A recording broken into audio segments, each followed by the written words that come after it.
দেখো স্ক্রিনটা আমি শেয়ার করছি।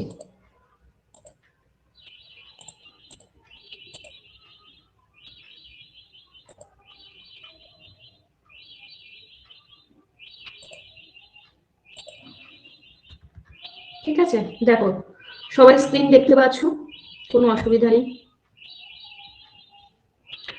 তো। তোমাদের সাথে আমি যে নোটসটা শেয়ার করেছিলাম, আর আগের দিনও তোমাদের সাথে আমি যে সিলেবাসটা শেয়ার করেছিলাম, তো সেই সিলেবাস অনুযায়ী আমাদের ক্লাস শুরু হলো।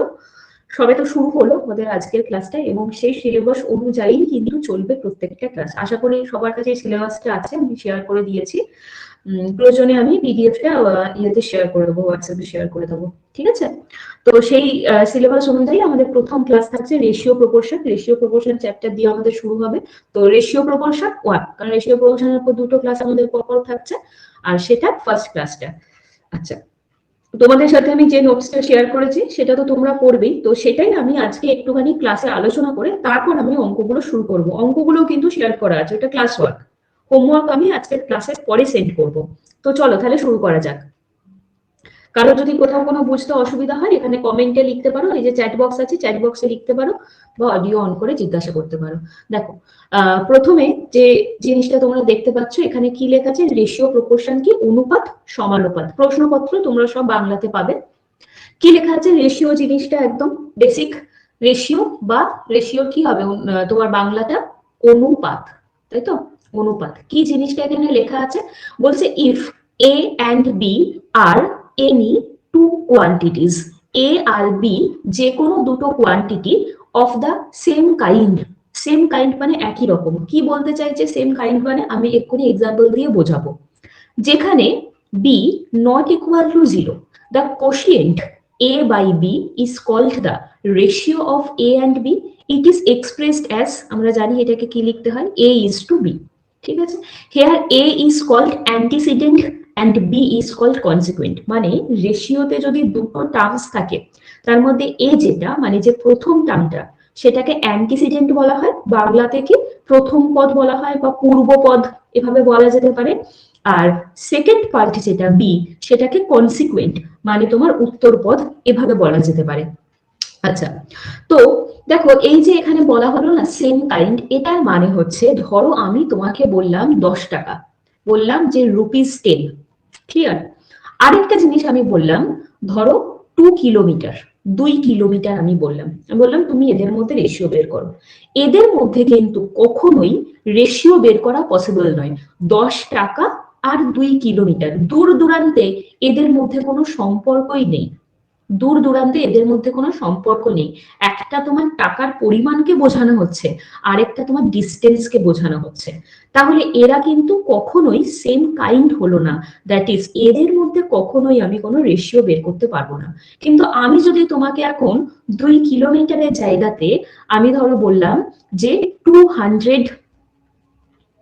200 পয়সে, এইটা ধরো আমি বললাম, তখন আমি বলতে পারি যে হ্যাঁ 10 টাকার সাথে 200 পয়সার আমি একটা রেশিও বের করতে পারি। এটা কিন্তু একই ধরন, মানে দুটোই টাকার পরিমাণকে বোঝানো হচ্ছে, বাট তারা কিন্তু তোমার সেম ইউনিট হলো না।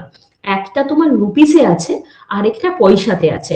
তাহলে 200 পয়সাকে আমি আগে সেম ইউনিটে কনভার্ট করব, তবে আমি রেশিও করব। তাহলে দেখো 200 পয়সাকে আমি যদি টাকাতে কনভার্ট করতে চাই, তাহলে 200/100 এত রুপিস, দ্যাট ইজ তোমার কত হয়ে গেল, রুপিস 2। এইবারে আমি বলবো রুপিস 10 আর রুপিস 2 এদের মধ্যে রেশিও বের করব। রেশিও বের করার সময় কিন্তু আমি আর ইউনিট লিখবো না, লিখলাম 10:2। এবারে এটাকে আমি আরো এই যে হয়ে গেল, এটাই হচ্ছে তোমার a:b। 10 হয়ে যাচ্ছে তোমার অ্যান্টিসিডেন্ট, আর 2 হয়ে যাচ্ছে এখানে কনসিকুয়েন্ট। এবারে তুমি চাইলে এটাকে আরো কাটাকুটি করতে পারো, এখানেও ছেড়ে দিতে পারো, কোনো ব্যাপার নয়। তার মানে কি, যখন আমি কোনো দুটো টার্মসের মধ্যে রেশিও বের করব, তখন ওই টার্মস গুলোকে অবশ্যই তোমার সেম কাইন্ড মানে তাদেরকে একই জাতের হতে হবে, অ্যান্ড সেম ইউনিট হতে হবে। সেম ইউনিট হতে হবে, সেম কাইন্ড হতে হবে, অ্যান্ড সেম ইউনিট হতে হবে, তবেই তাদের মধ্যে রেশিও বের করা পসিবল। আদারওয়াইজ কিন্তু রেশিও বের করা যাবে না। ঠিক আছে, এই জিনিসটা আমরা মাথায় রাখবো। তো আর কিছু না, জাস্ট এইটা। আর রেশিও আমরা জানি এরকম ভাবে, এটাকে দুটো এরকম পরপর ফুটকি, তাদেরকে কি বলা হয়, তাদেরকে তোমাকে ইস্টু বলা হচ্ছে। চলো পরের পার্টে যাচ্ছি। এখানে লেখা আছে কি কম্পাউন্ডেড রেশিও। এগুলো কিন্তু নোট করার তোমাদের দরকার নেই এই মুহূর্তে, দরকার হলে পরে নিজের মতো নোট করে নেবে। এখন খালি শুনতে থাকো, যখন অঙ্ক করাবো তখন কিন্তু অঙ্কগুলো খাতায় করবে, কারণ অলরেডি নোটস আমি শেয়ার করে দিয়েছি তোমাদের সাথে, তখন নিজের মতন করে সুন্দরভাবে নোটস বানিয়ে নেবে। কম্পাউন্ডেড রেশিও কি লেখা আছে, বলছে when two or more ratios are multiplied term wise, the ratio thus obtained is called their compound ratio।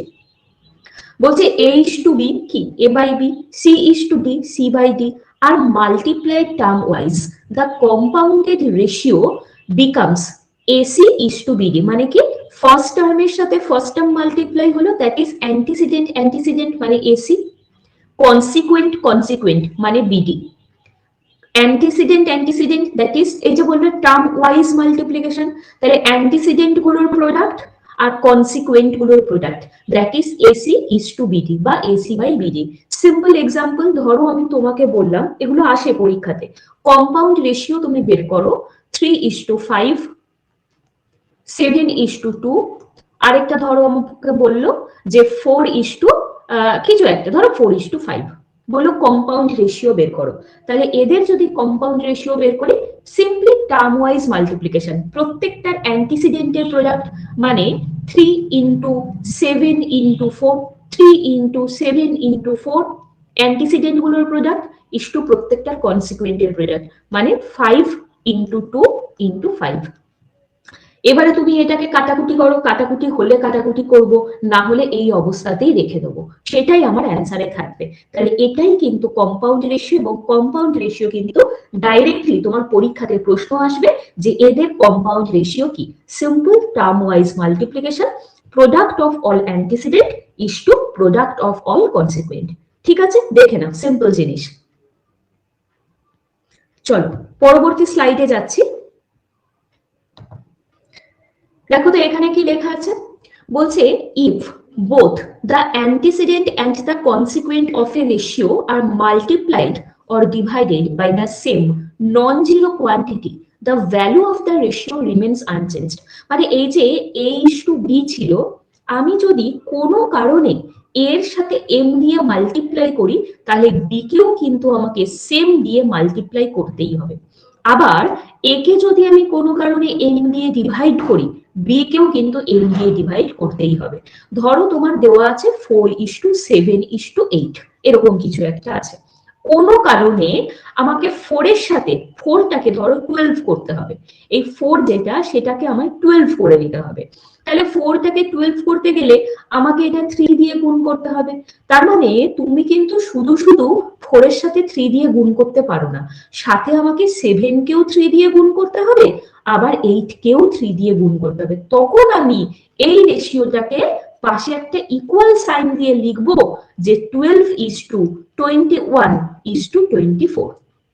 মানে আমার রেশিওতে যে কটা টার্মস থাকবে, প্রত্যেকটা টার্মসকেই কিন্তু আমি সেম নন জিরো ভ্যালু দিয়ে মাল্টিপ্লিকেশন বা ডিভিশনের বদলে ডিভিশন আমি করবই করব, না হলে কিন্তু হবে না যে আমি একটা টার্মসকে গুণ করলাম আরেকটাকে করব না, তা কিন্তু হবে না। ঠিক আছে, অঙ্কের মধ্যে দেখো তোমাকে তো আর ডাইরেক্টলি এগুলো থেকে অঙ্ক দেবে না, কিন্তু অঙ্কের মধ্যে এগুলোর অ্যাপ্লিকেশন আমার বারবার কিন্তু আসতে থাকবে। তো এটাই এখানে লেখা হয়েছে। চলো পরের স্লাইডে যাচ্ছি। এইটা আমাদের খুব ইম্পর্টেন্ট, চলে এলো প্রপোর্শন। প্রপোর্শন কি, প্রপোর্শন হচ্ছে সমানুপাত, সমানুপাত, অনুপাত, সমানুপাত। এবারে এই সমানুপাত, এই কথাটার মধ্যেই কিন্তু তোমার মিনিংটা লুকিয়ে আছে। সমানুপাত মানে কি, সমান অনুপাত, সমান অনুপাত। ঠিক, পড়ো ল্যাঙ্গুয়েজটা কি দিয়েছে, if four quantities are such that the ratio of the first to the second is the same as the ratio of the third to the fourth, the four quantities are said to be in proportion। Simple example আমি নেব, এখানে যেটা বলা হয়েছে যে ABCD বলা হলো আর in proportion. ঠিক আছে, let let A B C D are in proportion। আর ইন প্রপোর্শন, এবিসিডি বলা হলো আর ইন প্রপোর্শন। এবারে আমি যখন একদম মানে বলে দিলাম কথাটা যে এবিসিডি প্রপোর্শনে আছে, এটার মানে হলো এই যে এখানে লেখা আছে the ratio of the first to the second, প্রথম আর সেকেন্ডের যে রেশিও মানে A:B যা হবে must be equal to the ratio of the third and the fourth. ঠিক আছে, প্রথম আর সেকেন্ড টার্মের যে রেশিও হবে সেটা ডেফিনেটলি ইকুয়াল হবে তোমার থার্ড টার্ম আর ফোর্থ টার্মের রেশিওর সাথে। দেখো এটাই তো এখানে লেখা আছে, ঠিক তো? তাহলে এবিসিডি প্রপোর্শনে আছে মানেই A:B equal to C:D, vice versa. যদি তুমি কোথাও দেখতে পাও যে A:B ইকুয়াল টু C:D, তার মানে এবিসিডি প্রপোর্শনে আছে। তাহলে এখান থেকে আমরা কি বলতে পারছি, A/B which is equal two C/D। আমি যদি এটাকে ক্রস করি তাহলে কত হবে দেখো, A/D which is equal two B/C। এখানে কি লেখা আছে একবার পড়ো ল্যাঙ্গুয়েজটা। বলছে the term A and D are called the extremes and end terms, while B and C are called the means or middle terms। এই যে A আর D এরা একদম দুই ধারে দুজন বসে আছে, তাই জন্য এদেরকে এক্সট্রিম বা এন্ড টার্মস বলা হবে, কারণ এরা দুই ধারে দুজন বসে আছে। বি আর সি এরা মাঝখানে বসে আছে, তাই এদেরকে মিডিল টার্মস বা মিনস বলা হয়। তাহলে এই যে জিনিসটা আমি এখানে লিখেছি না যে A/D ইকুয়াল টু B/C, এখান থেকে আমি বলতে পারি কথাটা যে product of extremes which is equal to product of means, product of extremes which is equal to product of means। মানে যদি চারটে নাম্বার, দেখো এই যে চারটে নাম্বার প্রপোর্শনে আছে সেখান থেকে আমি ডাইরেক্টলি এটা মিন করতে পারি, কোনো অসুবিধা নেই। এবিসিডি যদি প্রপোর্শনে থাকে তাহলে ডেফিনেটলি ফার্স্ট টার্ম আর লাস্ট টার্মের গুণফল আর মাঝের দুটো টার্মের গুণফল ইকুয়াল হতেই হবে। যদি হয় তারা প্রপোর্শনে আছে এবং প্রপোর্শনে থাকলে তারা এই গুণফলটা সমান হবে। প্রোডাক্ট অফ এক্সট্রিমস আর প্রোডাক্ট অফ মিনস কিন্তু ডেফিনেটলি সেম হবে। খুব গুরুত্বপূর্ণ জায়গা, কারণ এগুলো আমাদের অঙ্কের মাঝে কিন্তু আসবে বারবার করে। বোঝা গেল ব্যাপারটা? এর মধ্যে ডি কে কিন্তু ফোর্থ প্রপোর্শন বলা হয়। ঠিক আছে, আমি এই জায়গাটাতে লিখছি ডি কে কি বলা হবে, ডি কে বলা হবে ফোর্থ প্রপোর্শন। ডি কে বলা হবে তোমার ফোর্থ প্রপোর্শন। এইবারে প্রশ্ন তোমার এমন ভাবে থাকবে, তিনটে নাম্বার দিয়ে বললো ফাইন্ড দ্য ফোর্থ প্রপোর্শন, তিনটে নাম্বার দিয়ে বললো ফাইন্ড দ্য ফোর্থ প্রপোর্শন। তাহলে এই জায়গাটা থেকে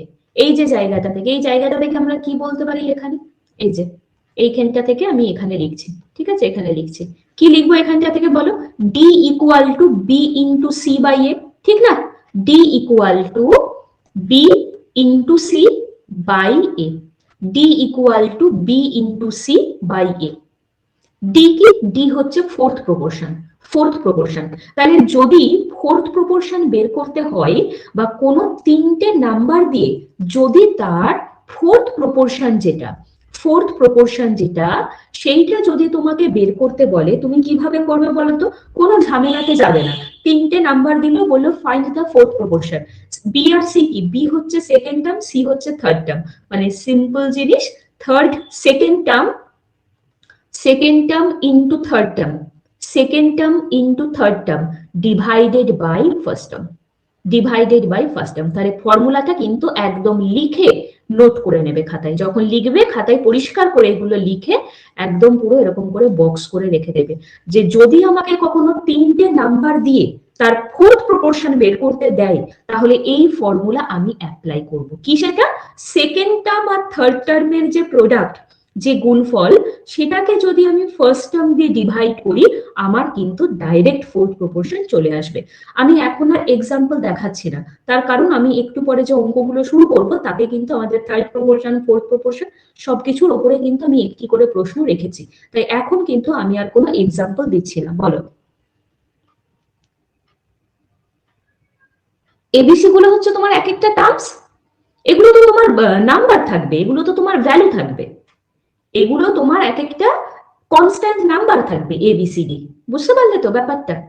একটু পরে আমরা এক্সাম্পলে যাব যখন, তোমার কাছে তখন সব ডাউট ক্লিয়ার হয়ে যাবে।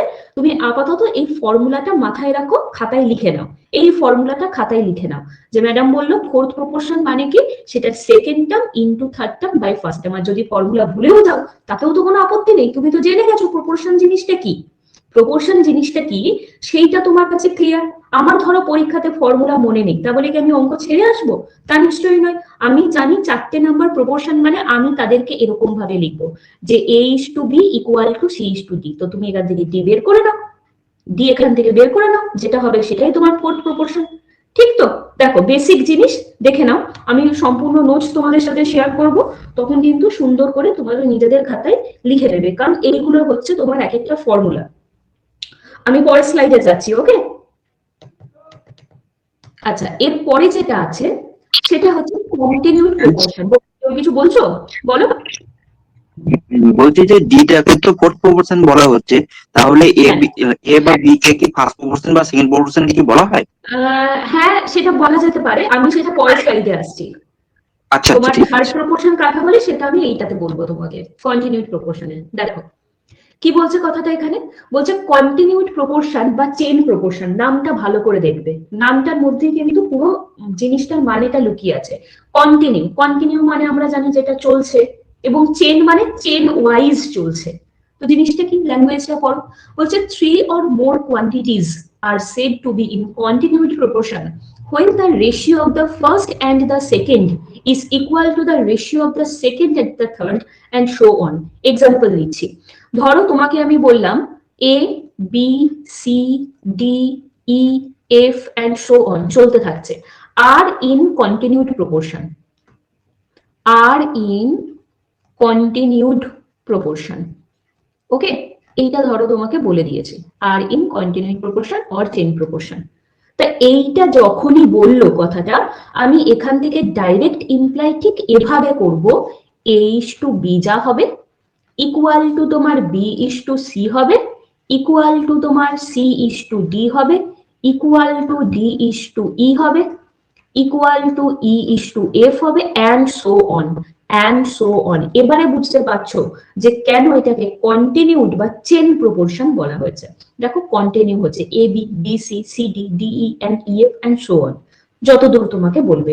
এবারে আমরা তো এত কিছু নেব না, এবং আসে ডেফিনেটলি, কিন্তু ভেরি ভেরি ইম্পর্টেন্ট। আমি এখানে ট্রিপল স্টার দিয়ে দিলাম, কারণ এই কন্টিনিউড প্রপোর্শনে তোমরা যারা যারা, আমি বলে দিচ্ছি, তোমরা যারা যারা পুলিশের পরীক্ষার এক্সাম মানে পরীক্ষার জন্য প্রিপারেশন নিচ্ছ, ওয়েস্ট বেঙ্গল পুলিশ, রিসেন্ট যে আমাদের ওয়েস্ট বেঙ্গল পুলিশের পরীক্ষাটা হলো, এই 2 মাস আগে যে পরীক্ষাটা হলো, 1 মাস বোধহয় আগে, সেখানে কিন্তু দেখবে তোমার অলরেডি কিন্তু কন্টিনিউড প্রপোর্শনের প্রশ্ন চলে এসেছে।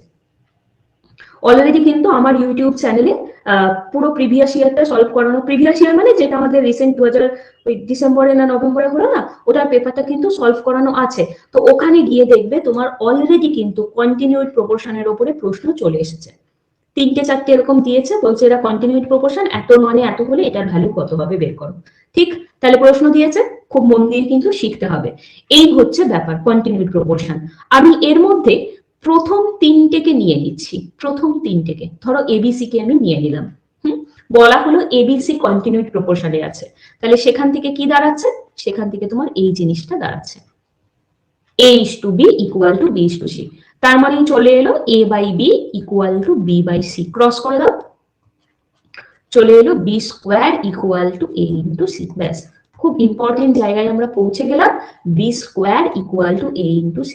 দেখো এখানে কি লেখা আছে ল্যাঙ্গুয়েজটা, বলছে here B is called the mean proportion, mean proportion, খুব ইম্পর্টেন্ট, mean proportion। B কে কি বলা হবে, B কে বলা হচ্ছে mean proportion।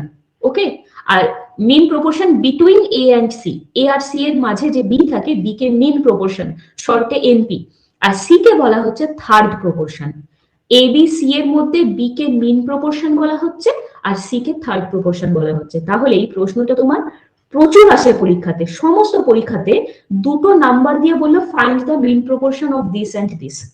তাহলে আমি কি করব, আমি ফর্মুলা শিখে গেছি, আমি জেনে গেছি কন্টিনিউড প্রপোর্শন কাকে বলে, ডাইরেক্ট আমি মিন প্রপোর্শন বের করব শর্টে MP, square root of product of two given numbers, product of two given numbers, product of two given number. কারণ তুমি তো এখানে বললে B square equal to AC, তাহলে এখান থেকেই এই জায়গাটা থেকেই লিখছি আমি, বি যদি বের করতে চাই তাহলে সেটা কি, রুটের মধ্যে এ ইন্টু সি, বি মানেই মিন প্রপোর্শন, তাহলে যখনই তোমাকে মিন প্রপোর্শন বের করতে দিল সেটা হয়ে গেল ডাইরেক্টলি স্কোয়ার রুট অফ দুটো যে গিভেন নাম্বার ছিল তাদের প্রোডাক্ট, রুটের ভেতরে তাদের গুণফল করো, যেটা হবে সেটাই তোমার মিন প্রপোর্শন। বোঝা গেল? খুব ইম্পর্টেন্ট, লিখে কিন্তু স্টার মার্ক দিয়ে দেবে, কারণ এইটি আমাদের সমস্ত পরীক্ষাতে বলতে গেলে আসে। হয় তোমাকে ফোর্থ প্রপোর্শন বের করতে দেবে, না হলে মিন প্রপোর্শন দেবে, না হলে থার্ড প্রপোর্শন দেবে, মানে দেবেই দেবে, একটা প্রপোর্শন থেকে প্রশ্ন মানেই এগুলো থাকবে। ঠিক আছে? আচ্ছা, এইবারে হচ্ছে সি এর পালা। একটা এক্সাম্পল আমরা দেখে নিই, যদিও আমি অঙ্কে প্রচুর এক্সাম্পল রেখেছি এগুলোর উপরে। বললো ফাইন্ড মিন প্রপোর্শন অফ, একদম সিম্পল একটা এক্সাম্পল বলছি, ধরো 144 and 121, তা তোমরা নিজেরাই বের করতে পারবে। ফাইন্ড এনপি অফ দিস, তাহলে আমি কোনো ঝামেলাতে যাব না, আমি বের করে ফেলবো। একদম এনপি হচ্ছে তোমার স্কোয়ার রুট অফ 144 ইন্টু 121। আমরা জানি এই দুটোই হচ্ছে পারফেক্ট স্কোয়ার, দুটোই পারফেক্ট স্কোয়ার। 144 মানে চলে এলো তোমার 12, আর 121 মানে হয়ে গেল 11, তার মানে কত, 132। তার মানে এদের যদি মিন প্রপোর্শন বের করতে হয় তাহলে ডাইরেক্ট 132 কিন্তু আমার অ্যান্সার চলে এলো। কি formula? Square root of product of two given number. আগের স্লাইডে আমরা পড়েছি ফোর্থ প্রপোর্শন কি, second term into third term by first term. ঠিক, মিন প্রপোর্শন বললাম root of product of two given numbers. আচ্ছা, এরপরে চলে আসছে থার্ড প্রপোর্শন। তো আলাদা কিছু থার্ড প্রপোর্শন নয়, থার্ড প্রপোর্শন এখান থেকেই আসছে। পরের স্লাইডে আমি এটা আরেকবার কপি করছি। B square equal to AC আমরা পেয়েছি, B square equal to A into C. C is called the third proportion, কারণ এ বি সি তিনটে নাম্বার আছে, তো সি কে অবভিয়াসলি থার্ড প্রপোর্শন বলা হবে। তাহলে এখান থেকে যখন আমি সি বের করব চলে এলো কি, বি স্কোয়ার বাই এ। তাহলে বি কিন্তু সেকেন্ড টার্ম ছিল, A first term, B second term, C third term, এই তো ব্যাপার এবিসি এর মধ্যে। তাহলে যখন তোমাকে সি বা থার্ড প্রপোর্শনটা ডাইরেক্টলি বের করতে দিচ্ছে, থার্ড প্রপোর্শন, তো আমি এখান থেকে ডাইরেক্টলি বলবো থার্ড প্রপোর্শন মানে হচ্ছে আমাদের যেটা সেকেন্ড টার্ম আছে, সেকেন্ড টার্ম তার whole square divided by first term only. First term পুরোটা নিয়ে কিন্তু হোল স্কোয়ার করতে যেও না আবার, শুধুমাত্র সেকেন্ড টার্মটা স্কোয়ার যা হবে সেটাকে আমি ফার্স্ট টার্মটা দিয়ে ভাগ করে দেবো, হয়ে গেল আমার ডাইরেক্ট থার্ড প্রপোর্শন। আর আমি বলেছি ফর্মুলা যদি তুমি ডাইরেক্টলি মনে রাখতে পারো সেটা তোমার জন্য অ্যাডভান্টেজ, যে আমি ফর্মুলা জানি, আমি ডাইরেক্ট অ্যাপ্লাই করব, আমার কোনো ক্যালকুলেশনের দরকার নেই। আর যদি ফর্মুলা না মনে রাখতে পারো তখন তোমাকে এইগুলো এখন ক্যালকুলেশন করে করে বের করতে হবে। ঠিক আছে? তো থার্ড প্রপোর্শন হচ্ছে এইটা, দুটো নাম্বার দিয়ে বলে find the third proportion of this. Direct apply করব সেকেন্ড টার্মের square by first term, second টার্মের স্কোয়ার করে সেটাকে ফার্স্ট টার্ম দিয়ে ডিভাইড করলে থার্ড প্রপোর্শন। আর সামহাও যদি তোমাকে ফার্স্ট প্রপোর্শন বের করতে বলতেই পারে, তাহলে এ তোমার ফার্স্ট প্রপোর্শন, এখান থেকে দুটো নাম্বার দিয়ে যদি তোমাকে সেখান থেকে বলে তুমি ফার্স্ট প্রপোর্শন বের করো, তাহলে ফার্স্ট প্রপোর্শন মানে তোমাকে এ বের করতে দিয়েছে, ফার্স্ট প্রপোর্শন মানে এ, থার্ড প্রপোর্শন মানে তুমি এখান থেকে সি বের করেছো। তাই এই ফর্মুলা থেকে তা এ কি হচ্ছে, P square by C, B square by C. তাহলে সেই একই সেকেন্ড টার্মের স্কোয়ার, সেকেন্ড টার্ম তার square divided by first term. যদি বলে তাহলে এইটা করব আমরা। ঠিক আছে? কন্টিনিউড প্রপোর্শন থেকে third proportion, first proportion, mean proportion আমরা সবগুলোই বের করে নিতে পারছি যদি তোমাকে কন্টিনিউড প্রপোর্শনে দেয়। আর যদি তোমাকে এখানে নর্মাল প্রপোর্শনে দেয় তাহলেও করা যেতে পারে, কোনো অসুবিধা নেই। এবিসিডির মধ্যে এখানে ডি হয়ে যাচ্ছে তোমার ফোর্থ প্রপোর্শন। এটাকে যদি তোমাকে তিনটে ভ্যালু দিয়ে যদি বলে যে তো এরা প্রপোর্শনে আছে, তুমি ফার্স্ট প্রপোর্শন বের করো, তাহলে এখান থেকে তুমি এ বের করে নাও, অসুবিধা কি আছে, B into C by D. বা তুমি ছোট্ট করে এটা লিখে নাও যে প্রথম দুটো রেশিও আর পরের দুটো রেশিওর সাথে সমান, কোনো তো ব্যাপার নয়, তুমি তো এটা জেনে গেছো। তাহলে এটা জেনে গেছো মানে এবারে তোমাকে যেটাই দেবে তুমি করে ফেলতে পারবে, তাই না? তো এই হচ্ছে ব্যাপার, এই প্রপোর্শন বা সমানুপাত এগুলো কিন্তু আমাদের সমস্ত পরীক্ষার জন্য খুব ইম্পর্টেন্ট। বলো এই অবধি কারোর কোনো প্রশ্ন আছে, কারোর কোনো কোয়ারি আছে, কোনো ডাউট আছে বলো, আমি তারপর পরের স্লাইডে যাচ্ছি। বলো কার কি প্রশ্ন আছে, জিজ্ঞাসা করে নাও, কমেন্টেও লিখতে পারো, এখানে চ্যাট বক্স সামনে, আমার সামনে মোবাইল আছে, কোনো অসুবিধা নেই। আমি কেউ কিছু লিখলে আমি দেখতে পাবো। বলো, সবার ক্লিয়ার তো? এই অবধি রেসপন্স করবে, এই অবধি প্রত্যেকে বুঝতে পেরেছো?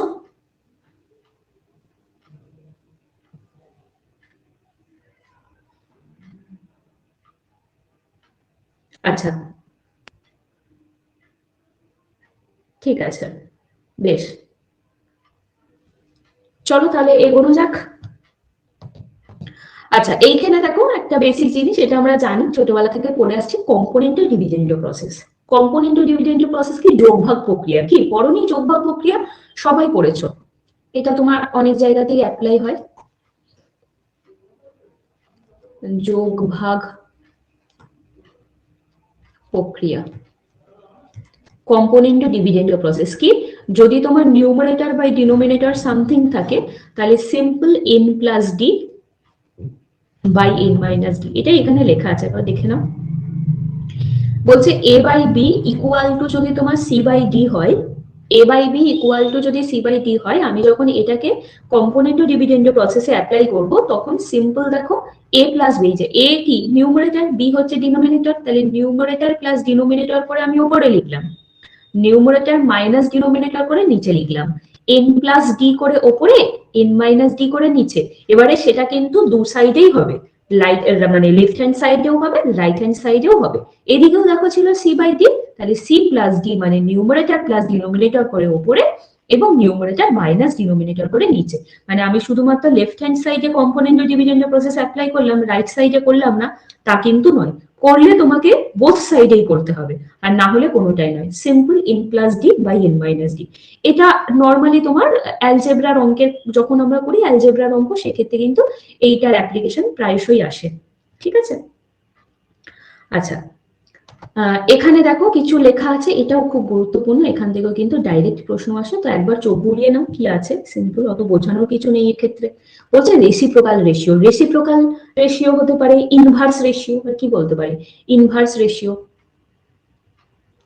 ঠিক আছে, কি এগুলো? জাস্ট উল্টে যাওয়া। বলছে এ আর বি, এদের যদি আমি এখন রেসিপ্রোকাল রেশিও বের করতে চাই, তাহলে সেটা তোমার 1/8 to 1/d। ধরো আমি তোমাকে বললাম 5:7, 5:7, এদের আমি রেসিপ্রোকাল রেশিও বের করবো, তাহলে 5 এর রেসিপ্রোকাল মানে হচ্ছে তোমার 1/5, 5 এর যে রেসিপ্রোকাল সেটা 1/5, আর 7 এর যে রেসিপ্রোকাল কি? অনন্যক বা উল্টে যাওয়া, নিউমারেটর ডিনোমিনেটর জাস্ট উল্টে যাবে, ইন্টারচেঞ্জ হয়ে যাবে। আর 7 এর যে রেসিপ্রোকাল সেটা কি? 1/7। এইবারে একটা জিনিস মনে রাখবে, আমরা যখন রেশিওর অঙ্কগুলো এবারে শুরু করব, আমরা না কোনো কিছু ফ্র্যাকশনে রাখবো না। ঠিক আছে, আমরা কোনো কিছুই ফ্র্যাকশনে রাখবো না। তাহলে যদি ফ্র্যাকশন আসে, সেটাকে রিমুভ করার জন্য কি করতে হবে? ডিনোমিনেটর যেগুলো আছে তাদের এলসিএম করে মাল্টিপ্লাই করে দিতে হবে। এখানে তোমার ডিনোমিনেটরে কি আছে বলো? 5-7 আছে, 5-7 এর লসাগু করলে কত হয়? 35 হয় কিনা? তাহলে আমি বোথ সাইডকে, মানে দুটোকে, ওই যে আমি প্রথমেই বলেছিলাম না, কোনো নন জিরো ভ্যালু দিয়ে যদি মাল্টিপ্লাই করতে হয়, তখন সবকটাকে করবো মাল্টিপ্লাই। তাহলে দুটোকেই 35 দিয়ে মাল্টিপ্লাই করে দেখো 7:5 হলো। যদি দুটোই টার্মস থাকে, তাহলে আর এত কিছুর দরকার পড়ে না, আমি সেটাকে জাস্ট রিভার্স করে দেবো। তাই জন্যই বলা হয়েছে a:b কে আমি যদি মানে তোমার ইনভার্স রেশিও বা রেসিপ্রোকাল রেশিও বের করতে চাই, তাহলে সিম্পলি b:a। যদি আমি বলি যে 12 আর 17, তার রেসিপ্রোকাল রেশিও কি হবে? তুমি ডাইরেক্ট বলবে 17:12, কোনো কিছু করার দরকার হয় না। এবারে ধরো আমি তোমাকে বললাম যে 2:3, ধরো 5, এইটা রেসিপ্রোকাল রেশিও বের করো, তখন কিন্তু তোমাকে আলাদা আলাদা করে রেসিপ্রোকাল নিয়েই করতে হবে। তুমি কিন্তু এটাকে এমন করে দিতে পারো না কখনোই যে 5 চলে গেল এখানে, 3 থেকে গেল এখানে, 2 চলে গেল এখানে, না, একদম নয়, এটা ভুল। যদি তোমার একাধিক থাকে, 2 থেকে যদি বেশি টার্মস থাকে, আমি প্রত্যেকটাতে আলাদা আলাদা করে বের করব। 2 কে করব 1/2, 3 কে করব 1/3, 5 কে করব 1/5, হলো। এইবারে এদের লসাগু করো, 2 3 5, 2 3 5, এদের লসাগু করলে কত হয়? 30 হয়। 30 দিয়ে সবকটাকে গুণ করে দাও। কারণ আমি কি বলেছি, আমি কখনোই কিছু ফ্র্যাকশনে রাখবো না। একটিও যদি ফ্র্যাকশন আসে, তাহলেও আমি সেটাকে রিমুভ করার চেষ্টা করব। এদের লসাগু দিয়ে সবকটাকে গুণ করে দিলাম, তাহলে হয়ে গেল 15:10:6, তাহলে 2, 3, 5-এর যে পারফেক্ট রেসিপ্রোকাল রেশিও সেটা হচ্ছে এইটা। বোঝা গেল? এইটা কিন্তু কখনোই নয়। কিন্তু যদি দুটো টার্মস থাকে আমি সেটাকে ডাইরেক্টলি করে দিতে পারি, কারণ সেটাকে একই ওইভাবে করে করলেও একই আসবে। কিন্তু 2-এর বেশি টার্মস যদি আমার চলে আসে তখন কিন্তু প্রত্যেকটা আলাদা আলাদা করে রেসিপ্রোকাল করে তবে আমরা সেটাকে বের করব। ঠিক আছে, তাহলে এই জিনিসটা কিন্তু আমাদের অঙ্কের মধ্যে বারবার আসবে। তারপরে কি বলেছে দেখো, ডুপ্লিকেট রেশিও। ডাইরেক্ট প্রশ্ন আসবে পরীক্ষাতে। ডুপ্লিকেট রেশিও মানে সিম্পলি স্কোয়ার করে দেওয়া, বোঝানোর মতন কিছু নেই। তোমাকে বললো 2 আর 3, তুমি এটা ডুপ্লিকেট রেশিও বলো, তুমি বলবে 4 আর 9, 4:9। ঠিক আছে, ডুপ্লিকেট রেশিও মানে স্কোয়ার করে দেওয়া। আচ্ছা, সাব ডুপ্লিকেট কি? এটারই রিভার্সটা। ডুপ্লিকেট মানে স্কোয়ার করে দেওয়া, সাব ডুপ্লিকেট মানে স্কোয়ার রুট করে দেওয়া। স্কোয়ার রুট করে দেওয়া, ধরো তোমাকে বললো 169 আর 196, তুমি এদের সাব ডুপ্লিকেট রেশিও বের করো। তাহলে তুমি করে দেবে কি, square root of 169 and square root of 196 which is equal to 13:14। Duplicate মানে স্কোয়ার করে দেওয়া, সাব ডুপ্লিকেট রেশিও মানে স্কোয়ার রুট করে দেওয়া। ঠিক একইভাবে যদি বলি ট্রিপ্লিকেট রেশিও, তাহলে সিম্পল কিউব করে দেওয়া। যা থাকবে সেগুলোকে কিউব করে দিলেই আমি ট্রিপ্লিকেট রেশিও পেয়ে যাব।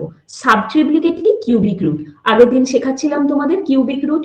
ধরো বললো 1331 আর 1728, এদের সাব ট্রিপ্লিকেট রেশিও বের করো। তাহলে আমি কি করব, কিউবিক রুট অফ 1331 আর কিউবিক রুট অফ 1728 করে দেবো। দ্যাট ইজ তোমার 11:12 হয়ে যাবে এদের সাব ট্রিপ্লিকেট রেশিও। তাহলে এই কটা জিনিস কিন্তু আমাদের মনে রাখতে হবে, একদম ইজি। আমার মনে হয় না আলাদা করে এটা মুখস্থ করার মতন কিছু আছে বলে। দেখে নাও একবার।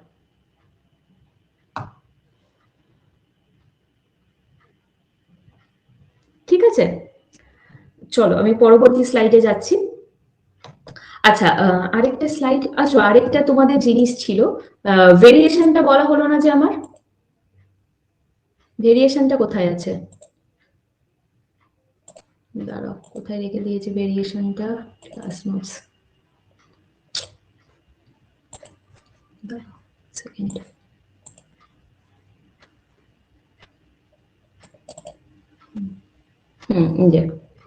দেখো এখান থেকে আমি বলে দিচ্ছি, ওটা আর আমার পিপিটিতে নেওয়া হয়নি। ভেরিয়েশনটা কি এখানে কি বলছে, if we say that x is directly proportional to y, যদি এটা বলা হয় যে x y এর সাথে ডাইরেক্টলি প্রপোর্শনাল হচ্ছে, x y এর সাথে সমানুপাতিক হারে পরিবর্তন হচ্ছে, তাহলে এই যে সিম্পল আমি এভাবে লিখবো, x is directly মানে x varies y, simple x varies y। এবারে যখনই তুমি x varies y করছো, তখন এই ভ্যারিয়েস সাইনটাকে তুলে যদি ইকুয়াল সাইন আনতে চাও তাহলে একটা কনস্ট্যান্ট আনতে হবে। তো সেই হিসেবে x equal to ky এসেছে, যেখানে k হচ্ছে একটা কনস্ট্যান্ট। x y এর সাথে সমানুপাতিক হারে পরিবর্তন হচ্ছে, তার মানে কি x বাড়লে y ও বাড়বে, x এর ভ্যালু কমলে y এর ভ্যালুও কমবে। x যে হারে বাড়বে বা কমবে, y কিন্তু সেই একই হারে বাড়বে বা কমবে। এটাকে সমানুপাতিক হারে পরিবর্তন বলে। আর যখন বলা হচ্ছে যে if we say that x is inversely proportional to y, x y এর সাথে ইনভার্সলি প্রপোর্শনাল মানে x y এর সাথে ব্যস্তানুপাতিক হারে পরিবর্তন হচ্ছে, তাহলে জাস্ট আমরা এভাবে লিখবো x is inversely proportional to 1/y। তাহলে x equal to কি হলো বলো, k/y হলো, k/y। x equal to k/y হলো। এই যে বললাম ভ্যারিয়েস সাইনটাকে তুলে ইকুয়াল সাইন আনতে গেলে আমাকে একটা কনস্ট্যান্ট আনতে হবে। এবার এটাকে উল্টো করে দাও, x into y equal to k হয়ে যাবে। তাহলে ইনভার্সলি প্রপোর্শনাল মানে x যদি বাড়ে y কমবে সেই হারে, x যে হারে বাড়ছে y সেই হারে কমবে, x যে হারে কমছে y সেই হারে বাড়বে। এই যে কথাগুলো আমি বলছি না এখন, এই প্রত্যেকটা জিনিস আমাদের পরবর্তী ক্ষেত্রে কাজে লাগবে। তুমি পার্সেন্টেজ করো, তুমি প্রফিট এন্ড লস করো, তুমি টাইম এন্ড ওয়ার্ক করো, দেখো প্রত্যেকটাতে কিন্তু এইগুলোর অ্যাপ্লিকেশন আসছে, যে কোথায় তোমার ডাইরেক্টলি প্রপোর্শনাল, কোথায় ইনভার্সলি প্রপোর্শনাল। টাইম এন্ড ওয়ার্কে দেখো, যত তোমার একই পরিমাণ কাজের জন্য লোক সংখ্যা যত বাড়ছে, দিন সংখ্যা তত কমছে। কারণ কি, তোমার টাইমের সাথে তোমার যে কাজের পরিমাণটা, সে লোক মানে টাইমের সাথে তোমার লোক সংখ্যা যেটা, সেটা ব্যস্তানুপাতিক হারে পরিবর্তন হয়। আমরা পার্সেন্টেজ সেখানেও এটা পাবো। তাহলে এইগুলো কিন্তু আমাদের বারবার কাজে লাগছে। এই জন্য বলেছিলাম রেশিও প্রপোর্শন হচ্ছে বেস চ্যাপ্টার। আগে বাড়ির ভিতকে স্ট্রং করো, বাড়ির ভিত যদি স্ট্রং না হয় তাহলে ওই বাড়ি কিন্তু দুদিনে ভেঙে পড়বে। তো এই জায়গাগুলো কিন্তু স্ট্রং করতে হবে, ঠিক আছে? তো এই পিডিএফ তোমাদের সাথে শেয়ার করা আছে, এটা দেখে নিও। তো চলো এবারে ডাইরেক্ট চলে যাই, আমাদের আজকে কি অঙ্ক আছে। এতক্ষণ ধরে শুধু আমি মানে বেসিক জিনিসগুলো বললাম রেশিও প্রপোর্শনের। এবারে কিন্তু আমি চলে যাচ্ছি অঙ্কে। বলো এই অবধি কি কারোর কোনো প্রশ্ন আছে? আমি তারপরে অঙ্কে যাচ্ছি। বলো তোমাদের কি মতামত একটু শুনি, দেন আমি অঙ্কে যাচ্ছি আজকে। বলো কারো যদি কোনো জায়গায় ডাউট থেকে থাকে সেই জায়গাটা আরেকবার বলে দিলে ভালো হয়, তাহলে বলতে পারো। বেশ, আর কারোর কোনো ডাউট নেই তো? ঠিক আছে,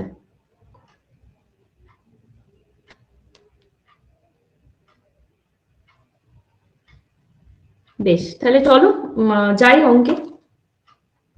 প্রথম অঙ্কটা দেখো কি দিয়েছে। এই একটাই অঙ্ক আমি রেখেছি, তোমরা আজকে হোমওয়ার্কটা পেয়ে যাবে, আমি রাতের দিক করে হোমওয়ার্কটা আপলোড করে দেবো। এই একটা অঙ্কের ওপরে তুমি পরপর প্রচুর হোমওয়ার্ক পেয়ে যাবে, কারণ এই অঙ্কটাকে নিয়ে আমার এখন বেশ কিছুক্ষণ সময় লাগবে। অনেকগুলো জিনিস আমি এটার ওপরে বোঝাতে থাকবো। কি দিয়েছে দেখো, এবি রেশিও দিয়ে দিয়েছে, একটা বিসি রেশিও দিয়েছে, সিডি রেশিও দিয়েছে, এবি সিডি কত বের করতে দিয়েছে। সবার প্রথমে আমি যেটা করব, এখানে ভালো করে দেখো এ আর বি এর যে রেশিও গুলো আছে সবগুলোই ফ্র্যাকশনে আছে। আমার প্রথম উদ্দেশ্য থাকবে এই ফ্র্যাকশন গুলোকে রিমুভ করা। প্রথম উদ্দেশ্য থাকবে এই ফ্র্যাকশন গুলোকে আমরা রিমুভ করব, ঠিক আছে? তাহলে এ ইস টু বি কি দিয়েছে দেখো, 1/2 ইস টু 3/8। আমি কি বলেছি, আমি ফ্র্যাকশনে রাখবো না। তাহলে ফ্র্যাকশনে না রাখতে গেলে কি করব, সিম্পল যেটা করতে হয়, তলার ভ্যালুগুলো লসাগু করে সেটা দিয়ে গুণ করা। তাহলে এটা নিশ্চয়ই আর আলাদা করে করার দরকার পড়বে না যে 2 আর 8 যদি লসাগু করা হয় তাহলে 8ই হয়। তাহলে 8 দিয়ে তুমি দুটোকেই গুণ করে দাও, কারণ সবার প্রথমে আমি এটাকে মানে এই ফ্র্যাকশন থেকে, ভগ্নাংশ থেকে পূর্ণ সংখ্যাতে নিয়ে যাব। তাহলে এ ইস টু বি আমাদের কত হলো বলো, দেখো এখানে 8 8 কেটে যাচ্ছে আর এখানে 2 দিয়ে এটা 4 হয়ে যাচ্ছে। তাহলে 4:3 হলো আমার এ ইস টু বি। একই রকম ভাবে পরের গুলোও বের করে নেব। যদি তোমার অঙ্কে ডাইরেক্টলি পূর্ণ সংখ্যাতেই দেওয়া থাকে তাহলে তো ঝামেলাটা কমে গেল, কিন্তু না থাকলে এটা আমাদেরকে আগে করে নিতে হবে। কত আছে বলো, 1/3 ইস টু 9/5। 1/3 ইস টু 9/5 কি দিয়ে, 3 আর 9 লসাগু হচ্ছে 9, তাহলে 9 দিয়ে দুটোকেই তুমি করে দাও গুণ। কি হয়ে গেল, প্রথমটা 3 হয়ে গেল আর পরেরটাতে 9 9 কেটে গিয়ে হয়ে গেল 5। তারপরে কি আছে, সিডি, সি আর ডি। সিডি কত আছে দেখো, 5 এর 6, আর কি আছে 3/4। 3/4 কত দিয়ে, 4 6 লসাগু করলে কত হয়, 12 হয়। সিম্পল 12, 12 দিয়ে গুণ করো, 12 দিয়ে গুণ করে দাও। তাহলে কত হবে বলো, এখানে 6 দুগুণে 12 মানে 5 দুগুণে 10 হয়ে গেল, আর 4 দিয়ে এটাকে তোমার 3, তাহলে 9 হয়ে গেল। এখন দেখো আর তোমার কোনো ভগ্নাংশ থাকছে না, এই স্টেপটা ক্লিয়ার। পরীক্ষার সময় কিন্তু নর্মালি তোমার পূর্ণ সংখ্যাতেই থাকে, তো যদি নাও থাকে, যদি মনে হয় যে কোনো এক্সামিনার যদি মনে করে যে আমি যত পারবো নিজের মতন করে কমপ্লিকেটেড প্রশ্ন দেবো, তখন এরকম ভাবে দেবে। আদারওয়াইজ কিন্তু পূর্ণ সংখ্যাতেই থাকে বেশিরভাগ কোশ্চেন, তো তখন আমাদের এই স্টেপটা করতে হচ্ছে না। এবারে কি বের করতে দিয়েছে ভালো করে দেখো, তোমাকে বের করতে দিয়েছে এবিসিডি কত। এবিসিডির কথা বাদ দাও, এটা ভুলে যাও। ধরো তোমাকে এই রেশিওটা দিয়েছে আর এই রেশিওটা দিয়েছে, এ ইস টু বি দেওয়া আছে, বি ইস টু সি দেওয়া আছে, এই দুটো তোমার কাছে গিভেন। বের করতে দিল, ফাইন্ড এ বি সি কত বের করো। পরেরটাতে আমরা আসছি, ঠিক আছে? এই দুটো দেওয়া আছে। তাহলে সিম্পল কি করব, ভালো করে দেখো, এই দুটোতেই কে কমন আছে, এ বি তে কে common, A B B C, কে common, B common, B common. তার মানে বি যে কমন আছে এই দুটোতেই, তাহলে বি এর ভ্যালুটা কিন্তু সেম রাখতে হবে। দুটোতেই কিন্তু তোমাকে বি এর ভ্যালুটা সেম রাখতে হবে, ঠিক আছে? এবারে বি এর ভ্যালুটাকে যদি আমি সেম করতে যাই, আমি দেখতে পাচ্ছি বি এর ভ্যালুটা এখানেও 3 বোঝানো হচ্ছে, এই যে 3, আর এখানেও কিন্তু বি এর ভ্যালুটা 3 আছে। তাহলে বি এর ভ্যালুটা কিন্তু সেমই থেকে গেল, কোনো ঝামেলা নেই। দেখো এখানেও বি এর ভ্যালুটা 3টে মিন করছে, এখানেও বি এর ভ্যালুটা 3টে মিন করছে, তাহলে বি এর ভ্যালুটা 3 3 সেম থেকে গেল। যদি না থাকতো তখন আমাকে কিন্তু আবার লসাগু করে ইকুয়াল করতে হতো। আমি বুঝিয়ে দিচ্ছি, ধরো তোমার A:B আছে, সাপোজ অন্য একটা এক্সাম্পল দিচ্ছি, ধরো 5:7 আছে A:B। এদিকে আবার B:C আছে, ধরে নাও যে তোমার 8:9। এবারে দেখো আমি কি বলেছি, বি কে ইকুয়াল করবো, বাট বি এর ভ্যালু এখানে 7 মিন করছে, এখানে 8 মিন করছে, তাহলে বি কে কিন্তু আমাদের সবার আগে ইকুয়াল করতে হবে। তাহলে 7 আর 8 লসাগু করলে কত হয় বলো, 56। ঠিক, তাহলে বি কে 56 করবো। 56 মানে 8 গুণ এটাকে, এটাকে 7 গুণ। এবারে এইটা 8 গুণ মানে কিন্তু পুরোটাকে 8 গুণ, আর এটা 7 গুণ মানে কিন্তু এই পুরোটাকেই 7 গুণ হলো, কারণ আমি প্রথমেই বলেছিলাম না, কোনো নন জিরো ভ্যালু দিয়ে মাল্টিপ্লাই করলে সব কটাকে মাল্টিপ্লাই বা ডিভাইড করতে হবে। তাহলে 8 গুণ মানে কিন্তু এই দুটোকেই 8 গুণ। তাহলে দেখো বি এর ভ্যালুটা 56 হলো, সেই অনুযায়ী এ সি যা হবে সেটাই কিন্তু তোমার ভ্যালু। এই ক্ষেত্রে কি হলো ঘটনাটা, 3 এখানেও আছে, এখানেও 3 আছে, তো কোনো ঝামেলা নেই, কোনো ঝামেলা নেই। বি এর ভ্যালু 3ই বসে গেল, এর ভ্যালু হয়ে গেল 4, আর সি এর ভ্যালু কত হয়ে গেল 5। তোমার ডাইরেক্ট এবিসি চলে এলো। ঠিক আছে, এবারে যখন তোমাকে এই দুটো ছাড়া, আমি এগুলো সব মুছে দিলাম, ঠিক আছে, এই 3টে দিয়ে দিয়েছে, বলছে তুমি এবিসিডি বের করো। দেখো তাহলে কি এভাবে করা যাবে না? করা যাবে। তাহলে আমি যদি দেখি, তখন প্রথমে দেখতে পাচ্ছি সি কে ইকুয়াল করতে হবে, তার রেসপেক্টে আবার বি কে ইকুয়াল করতে হবে, অনেক ঝামেলা চলে আসছে।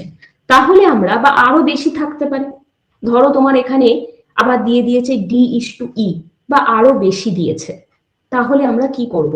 প্রসেসটা শিখে নাও, অনেকেই হয়তো জানো, বা যারা জানো না, যেহেতু আমার ব্যাচ একদম বেসিক থেকে, তো আমি কিন্তু সবেতেই বেসিক থেকেই শুরু করব। প্রথমেই কি করব, আমি এবিসিডি যেটা, সেটা আমি লিখে নিলাম এরকম ভাবে, ঠিক আছে, সিম্পল এবিসিডি। তারপরে কি করব, যা যা তুমি ভ্যালু পেয়েছো সেগুলো তলায় তলায় লিখতে থাকো। এবি কত পেয়েছো, 4:3, তার মানে 4:3 আমি লিখে দিলাম এবি।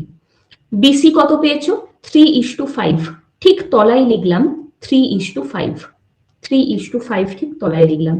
সিডি কত পেয়েছো, 10:9, ঠিক তার তলায় লিখলাম 10:9। দেখো যেমন ভাবে ছিল আমি তলায় তলায় লিখে নিলাম। এইবারে এই যে স্পেস গুলো আছে না, এই স্পেস গুলো তোমাকে ফিল আপ করতে হবে। কিভাবে ফিল আপ করবো, মনে রাখবে, ঠিক পাশের থেকে ভ্যালুটা নিয়ে আমি স্পেসটা ফিল আপ করবো, বাম পাশ হোক কি ডান পাশ।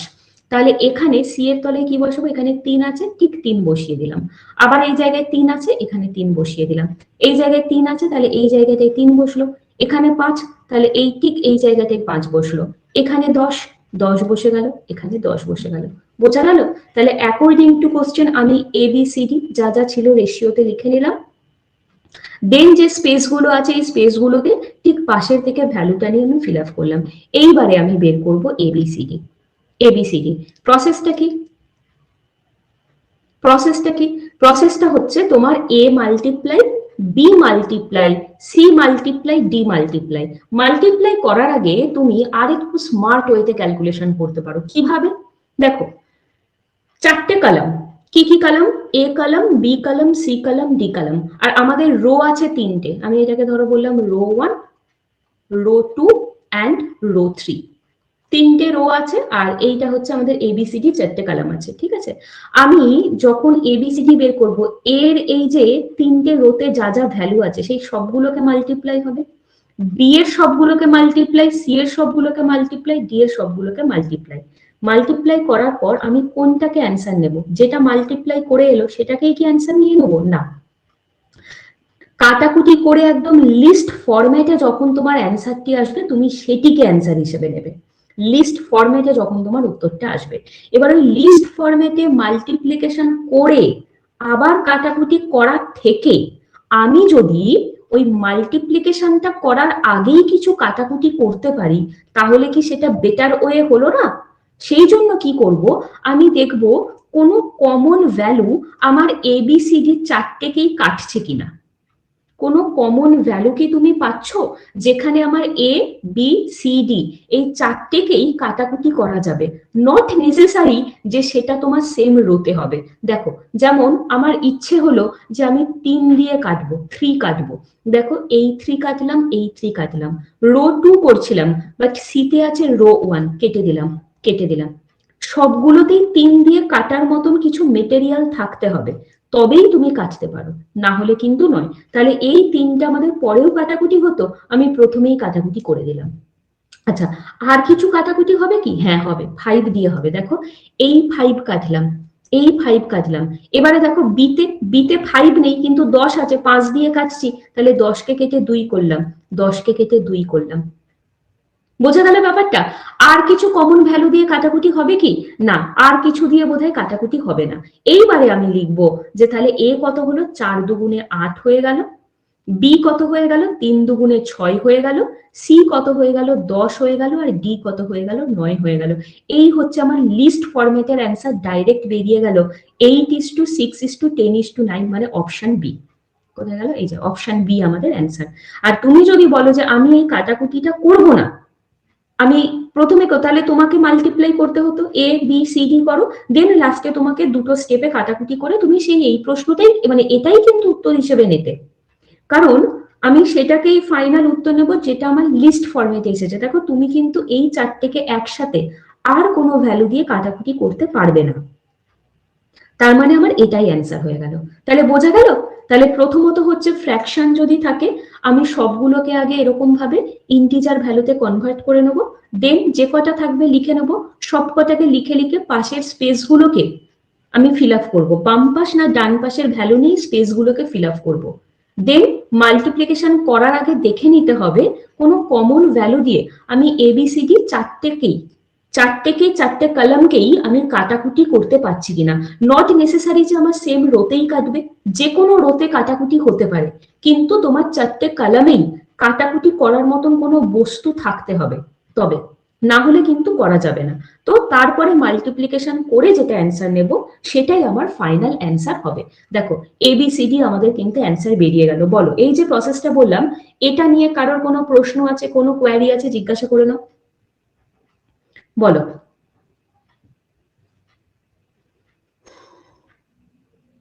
লাস্টের কাটাকুটিটা স্নেহাজিৎ বলছে লাস্টের কাটাকুটিটা আরেকবার বলতে। ঠিক আছে, আমি আরেকবার বলছি, ভালো করে দেখো। এখানে 3 3, এইখানে 3, এখানে 3, তাহলে আমি কি করেছি?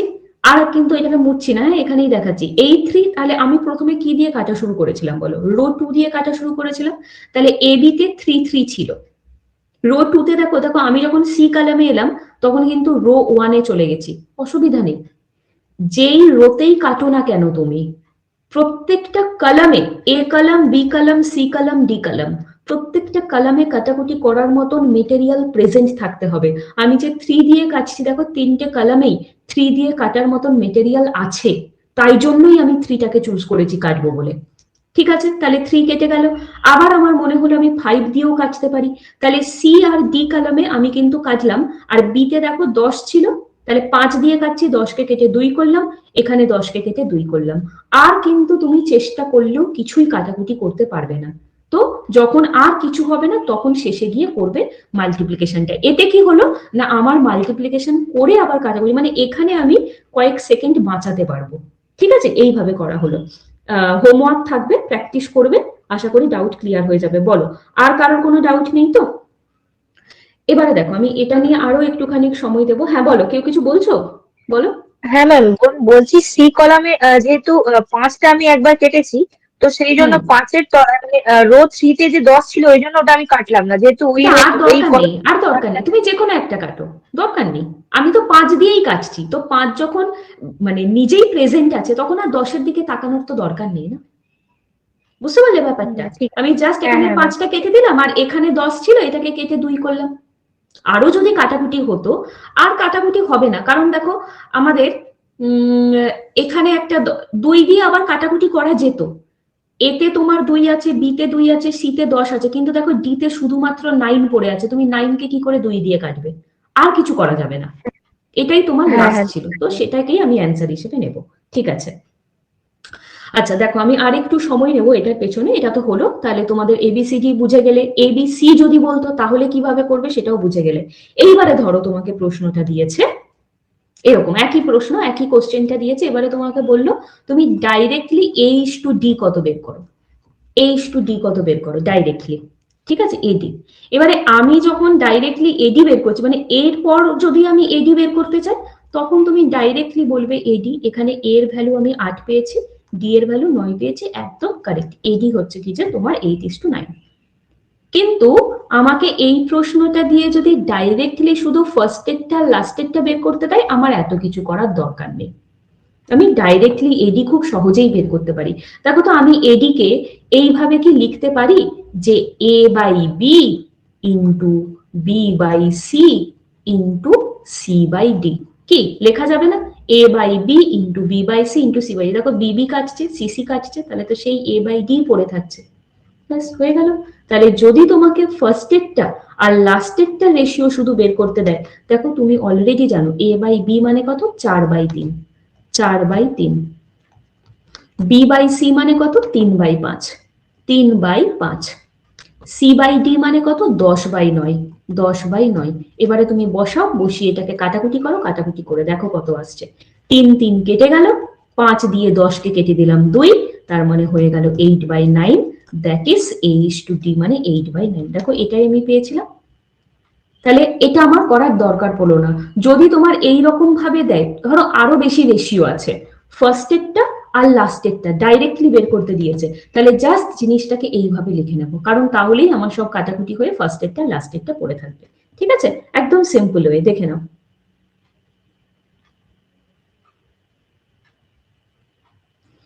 চলো এগোনো যাক। তোমরা হোমওয়ার্ক পাবে, তারপরে রেকর্ড ভার্সনও থাকছে, কোনো অসুবিধা নেই, আরেকবার রেকর্ড দেখে নেবে যদি মনে হয় কোনো জায়গায় কোনো ডাউট আছে। আমি এগোই, আদারওয়াইজ আমাদের ক্লাসটা শেষ হবে না, রিমেইনিং থেকে যাবে। 2 নম্বরটা দেখো, আবার একটা সেম টাইপের জিনিস রেখেছি, এখানে আর এত বোঝাবো না, এটা এবারে একটু কুইক করবো।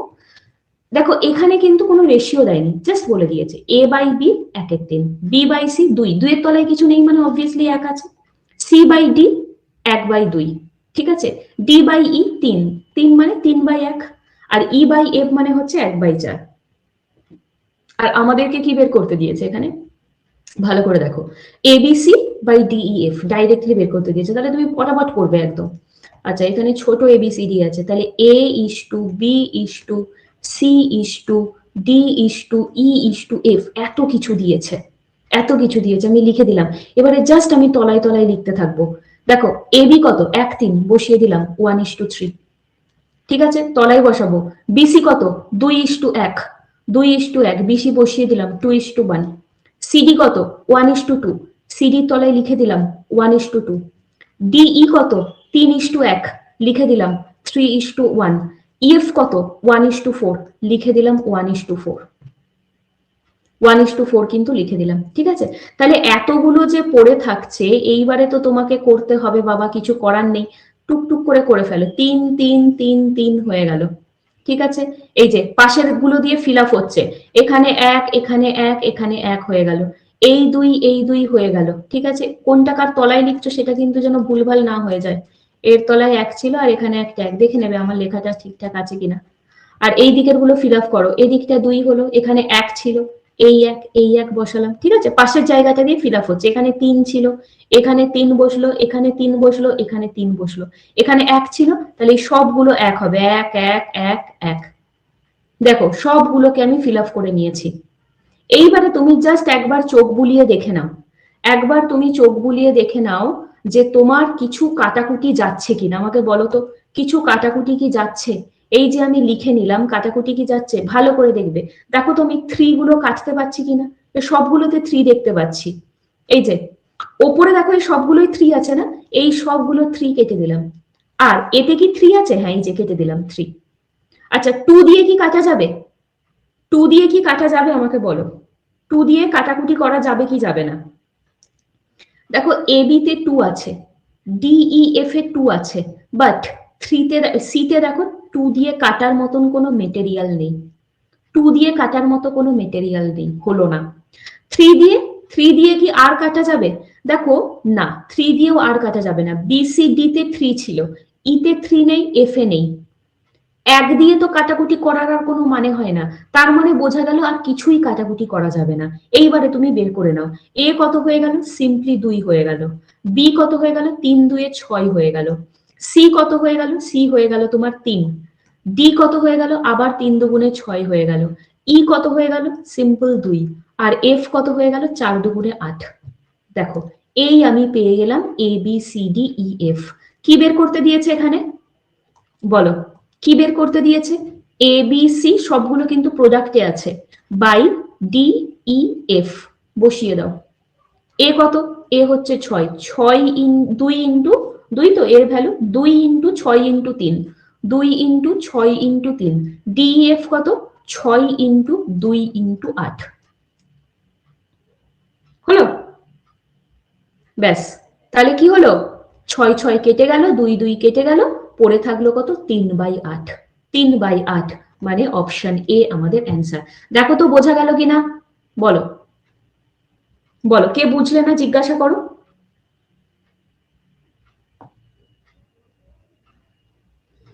এটা সবাই বুঝতে পেরেছো তো? এই জায়গাটা আমি কিভাবে সাজালাম বুঝতে পেরেছো তো? ঠিক আগের মতন যেমন ছিল সেরকম বসিয়ে নিয়ে পাশের ভ্যালুগুলোকে খালি ফিল আপ করা হয়েছে। বাম পাশ ডান পাশ দেখে দেখে এই পাশের ভ্যালুগুলোকে ফিল আপ করা হয়েছে। বলো, কারোর কোনো ডাউট আছে? যার যেখানে মনে হচ্ছে ডাউট জিজ্ঞাসা করে নেবে, আমি কিন্তু রিপিট করে দেবো, কোনো অসুবিধা নেই, বাট কোনো ডাউট যেন কারোর না থাকে। বলো ম্যাম। বলো। হ্যাঁ ম্যাম, তোমার যদি কথাগুলো আমি কেটে যাচ্ছে, শুনতে পেলাম না, বলো আরেকবার বলো।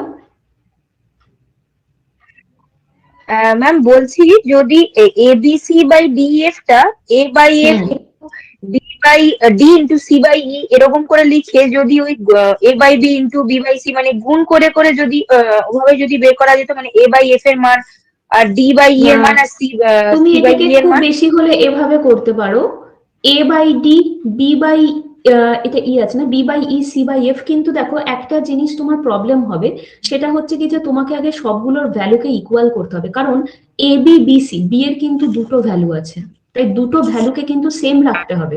বি তো একটি, বি তো একটাই, তাই বি এর দুটো আলাদা আলাদা ভ্যালু তো থাকতে পারে না। সি এখানেও আছে, ভালো করে দেখো, সি এখানেও আছে, সি এখানেও আছে, দুটো কিন্তু আলাদা আলাদা ভ্যালু যদি শো করে তাহলে সি এর ভ্যালুটাকে আগে ইকুয়াল করতে হবে। ডি এখানেও আমি দেখতে পাচ্ছি, ডি এখানেও দেখতে পাচ্ছি, তাহলে ডিটাকে ইকুয়াল করতে হবে এইভাবে, কিন্তু না হলে তো তুমি করতে পারবে না, না হলে তো তুমি ডাইরেক্টলি এই ভ্যালুগুলো পুট করতে পারবে না। আর এই পুরো মানে যে স্ট্রাকচারটা আমরা ড্র করেছি, এর ফলে কি হলো, প্রত্যেকটার পার্টিকুলার একটি ভ্যালু আমি বের করে ফেলতে পেরেছি। সেই জন্য তোমাকে এইভাবেই করতে হবে, তুমি ডাইরেক্টলি এই ভ্যালু কোনোভাবেই এখানে বসাতে পারবে না। ঠিক আছে, ক্লিয়ার হলো তোমার ডাউটটা? হ্যাঁ ম্যাম, বুঝতে পেরেছি। হ্যাঁ, ঠিক আছে, তো প্র্যাকটিস করবে, এগুলো প্র্যাকটিসের ব্যাপার, এবং পরীক্ষাতে কিন্তু ডেফিনেটলি এগুলো আসে। চলো তাহলে পরবর্তী প্রশ্নে যাচ্ছি। জিজ্ঞেস করেছিল। হ্যাঁ বলো। ম্যাম বলছিলাম যে যে থ্রি গুলো যে কেটেছেন, মানে এগুলো মানে কন্টিনিউয়াস আছে বলে তাই জন্য না, মানে যে থ্রি গুলো যে। হ্যাঁ একদমই তাই, তোমার এখানে কটা কলাম? 6টা কলাম তো, 6টা কলাম তো। দেখো তোমার এখানে 5টা কলাম আর তলায় একটা কলাম কাটছে, তো আমার যে কটা কলাম আছে সব কটা কলামেই তো কাটার মতন মেটেরিয়াল প্রেজেন্ট আছে, 3 তো সব কটা কলামেই আছে, তাহলে ডেফিনেটলি কাটবে। 6টা কলামে তার মানে থ্রি থাকতে হবে, কাটবে তাই তো? হ্যাঁ অবশ্যই, যে কটা কলাম তোমার আছে প্রত্যেকটা কোন রোতে আছে সেটা ম্যাটার করছে না, কিন্তু আবার বলছি আমি কথাটা, এই যে তোমার রো, এটাকে আমি যদি বলি R1, R2, R3, R4 and R5, 5টা রো তো। দেখো আমি কিন্তু রোকে কনসিডার করিনি, কোন রোতে আছে কিচ্ছু ম্যাটার করে না, একবার করেই কাটবে, যে কোনো রোতে থাকতে পারে, বাট আমার প্রত্যেকটা কলামে প্রেজেন্ট থাকতে হবে, তবেই আমি কাটবো। আমি ওপরের 3 গুলো না কেটে নিচের 3 গুলোও কাটতে পারতাম, এই যে আর 4-এ যে 3 গুলো আছে সেটাও কাটতে পারতাম, কোনো অসুবিধা নেই, কিন্তু যে কোনো একবারই কাটবে, তুমি দুবার কেটে ফেলবে না আবার যেন ভুল করে, বুঝলে? হ্যাঁ ম্যাম, বুঝতে পেরেছি। ঠিক আছে, আচ্ছা চলো এগোনো যাক, পরের অঙ্কে চলে গেলাম। 3 নম্বর প্রশ্ন, দেখো অলরেডি ফর্মুলা বলে দিয়েছি, তো একটু অন্যরকম ভাবে দিয়েছে, এদের মিন প্রপোর্শন, কিন্তু ফর্মুলা তো আর পাল্টে যাবে না বাবা, ফর্মুলা তো একই। মিন প্রপোর্শন কি? Square root of product of two given numbers. খাতায় লিখেছো, দেখে নাও, তো আমি ডাইরেক্ট এখান থেকে এমপি বের করব, ডাইরেক্ট এমপি এখান থেকে বের করব কি, স্কোয়ার রুটের মধ্যে product of two given numbers, product of two given numbers, that is 3 plus root 2 into 12 minus root of 32. √32। আর এখন এই রকম টাইপের মানে এই সব আজে বাজে টাইপের জিনিসগুলো দিয়েই কিন্তু অঙ্ক দিচ্ছে। আমি যেটা তোমাদের আগের দিনও বলেছিলাম, ওই তুমি 144 আর 121 স্কোয়ার রুট করে বের করো, ওসব অঙ্ক কিন্তু আর নেই। ওসব কিন্তু মানে আসতো 10 বছর আগে আসতো, বাট এখন কিন্তু এগুলোই থাকবে। তাহলে আমি কি করব? ডাইরেক্টলি মাল্টিপ্লাই করতে পারো, বা দরকার নেই তুমি এটাকে একটু ভেঙে নাও না, অসুবিধা কি আছে। আমি যদি বলি √32, তাহলে √32 কে তুমি কি লিখবে? 16 2 32। তাহলে 16 থেকে রুটের বাইরে 4 বেরোবে, 16 থেকে রুটের বাইরে 4 বেরোবে, আর এই √2টা থেকে যাবে। আর 12 থেকে একটা 4 কমন নিতে পারবো আমরা। কি হলো ব্যাপারটা? প্রথমটাতে কিচ্ছু করব না, 3 প্লাস √2। আর এইটা থেকে কি কমন নেব? 4 কমন নেব। 4 কমন নিলে 12 থেকে কত পড়ে থাকবে? 3 পড়ে থাকবে। আর এইটা তো বললাম 4√2, তাহলে √2 পড়ে থাকলো। এবারে নিশ্চয়ই বুঝতে পারছো কোন দিকে এগোচ্ছে ব্যাপারটা। রুটের ভেতরে একটা 4, আমি সেটাকে প্রথমেই একটা 2 করে বাইরে বের করে দিলাম। ঠিক আছে, সিম্পলিফিকেশনের পার্টে চলে এসেছি আমরা। আর ভেতরে কি হলো? আবার আমি আরেকবার লিখছি, পরীক্ষার সময় কিন্তু এত কিছু মোটেও তোমরা করবে না, ডাইরেক্ট এক লাইনের অঙ্ক। কি ফর্মুলা এলো? a plus B into a minus B এর ফর্মুলা চলে এলো। a plus B into a minus B, যেটা তোমার ফর্ম করবে a square minus B square, a square minus B square. ঠিক, বাইরে কিন্তু একটা 2 আছে, তাহলে রুটের ভেতরে কি এলো? a square. তাহলে a স্কোয়ার মানে হচ্ছে 3a square, 3a square minus B, B মানে কত? √2, তার স্কোয়ার। তা কত হলো? কত হলো? তাহলে রুটের ভেতরে 9 মাইনাস 2 মানে 7, দ্যাট ইজ 2√7, 2√7। এবারে দেখো আমি যে এতগুলো স্টেপ করেছি, পরীক্ষার সময় কিন্তু এই 3টে স্টেপ বাদ যাবে। 3টে স্টেপ বাদ গিয়ে ডাইরেক্ট এখান থেকে এখানে, এবং সেটা একদিনে নয়, সেটা প্র্যাকটিস করতে করতে হবে। যে আমি তোমাকে কিন্তু একদম ভয় দেখিয়ে দিচ্ছি না যে ম্যাডাম আপনি বলছেন যে মাঝের 3টে স্টেপ বাদ দিয়ে পরীক্ষাতে করব, কি করে করব, আমি তো পারছি না।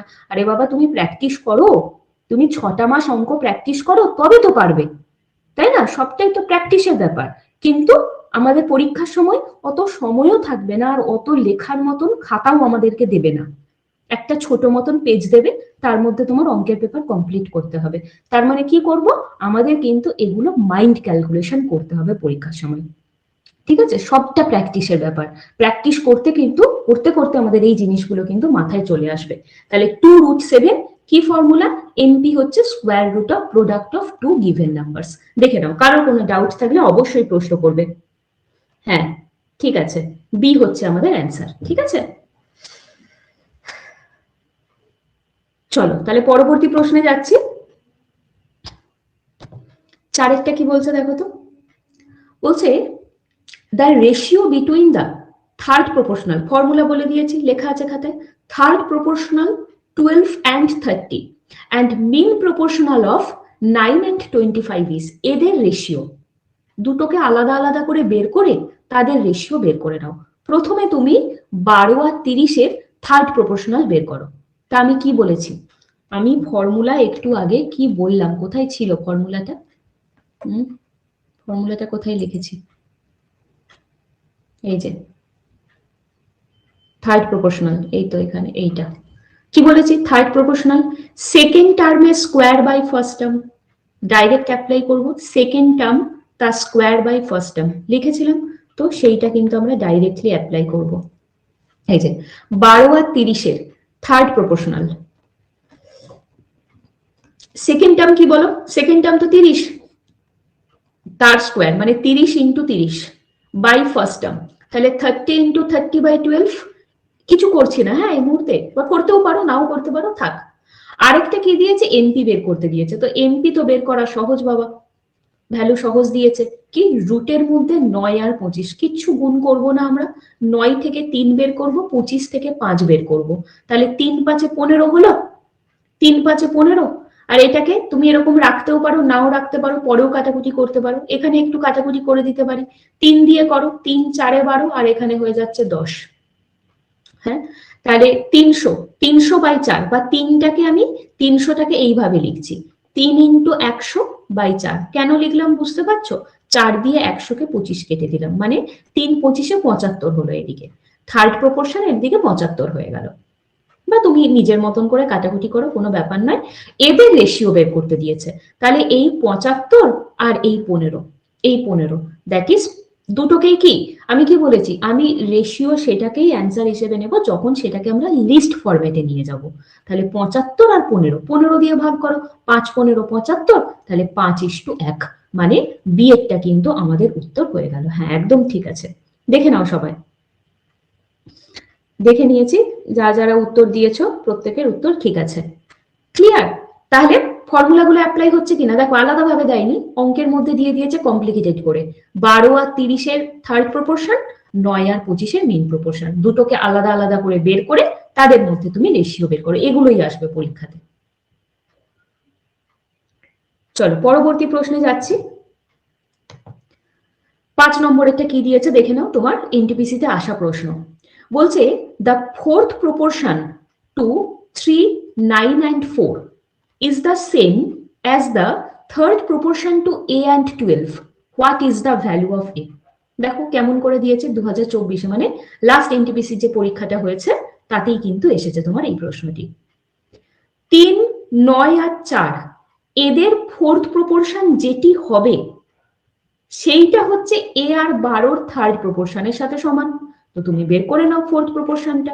তো ফোর্থ প্রপোর্শন মানে আমি কি বলেছিলাম একটু আগে যে আমি তোমাদের দেখিয়েছি ফোর্থ প্রপোর্শন কোথায় লিখেছি, এই যে এখানে, second term into third term by first term. Fourth proportion হলো second term into third term by first term, ঠিক?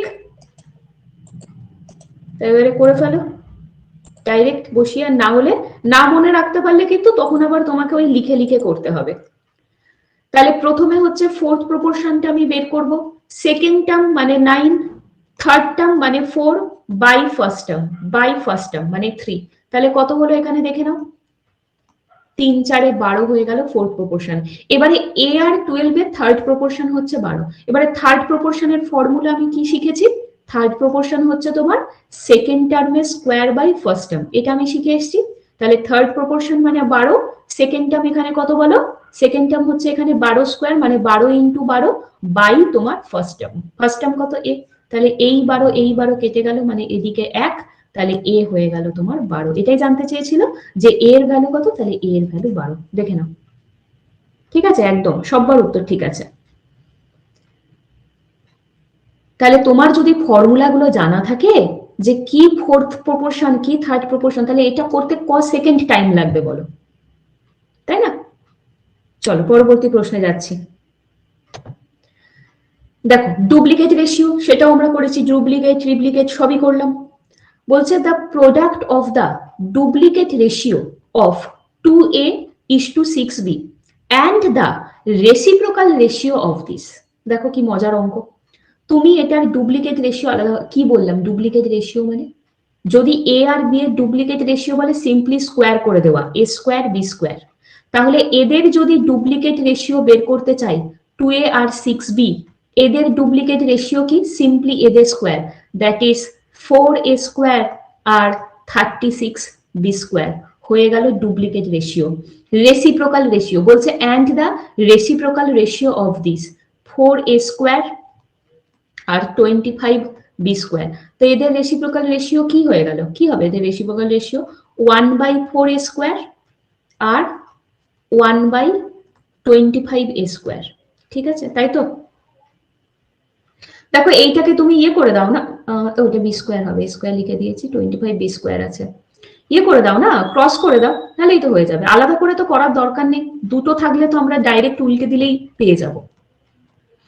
এদের প্রোডাক্ট বের করতে দিয়েছে, তাই এদের প্রোডাক্ট কি করে বের করব, তুমি এটাকে এইটা বাই এটা করে দাও না, তাহলেই হয়ে যাবে 4a square by 36b square. আর এটা কি হচ্ছে বলো, 25b square by 4a square. এবারে এই জিনিসটা আর এই জিনিসটা এদের গুণফল, তো কত হলো গুণফল, 4a square by 36b square into 25b square by 4a square. বলো কি হচ্ছে,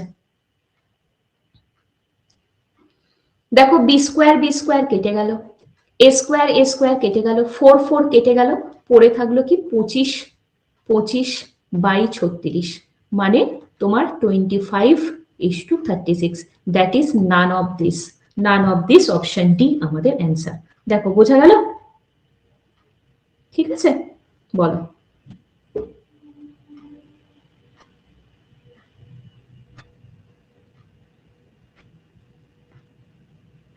ঠিক আছে, প্রত্যেকের ক্লিয়ার? আবার বলছি, কারোর যদি মনে হয় কোনো জায়গায় ডাউট আছে, অডিও অন করে প্রশ্ন করে নেবে বা এখানে চ্যাট বক্সে লিখবে, আমি চ্যাট বক্স কিন্তু ফলো করছি। যারা যারা অ্যান্সার দিচ্ছ প্রত্যেকের অ্যান্সারও ফলো করছি, আর কারোর কোনো ডাউট থাকলে সেটাও বলতে পারো। চলো পরবর্তী প্রশ্নে যাচ্ছি। দেখো 7 নম্বরেরটা কি বলছে, ওয়ার্ড প্রবলেম। বেসিক প্রশ্নই কিন্তু করবো, হ্যাঁ, আজকের ক্লাসে কিন্তু আমাদের খুব একটা টাফ কোশ্চেন কিছু নেই, পরে পরে আমরা আস্তে আস্তে যাব টাফ লেভেলের অঙ্কে। The income of Mr. Gupta and Mr. Verma are in the ratio 9:4.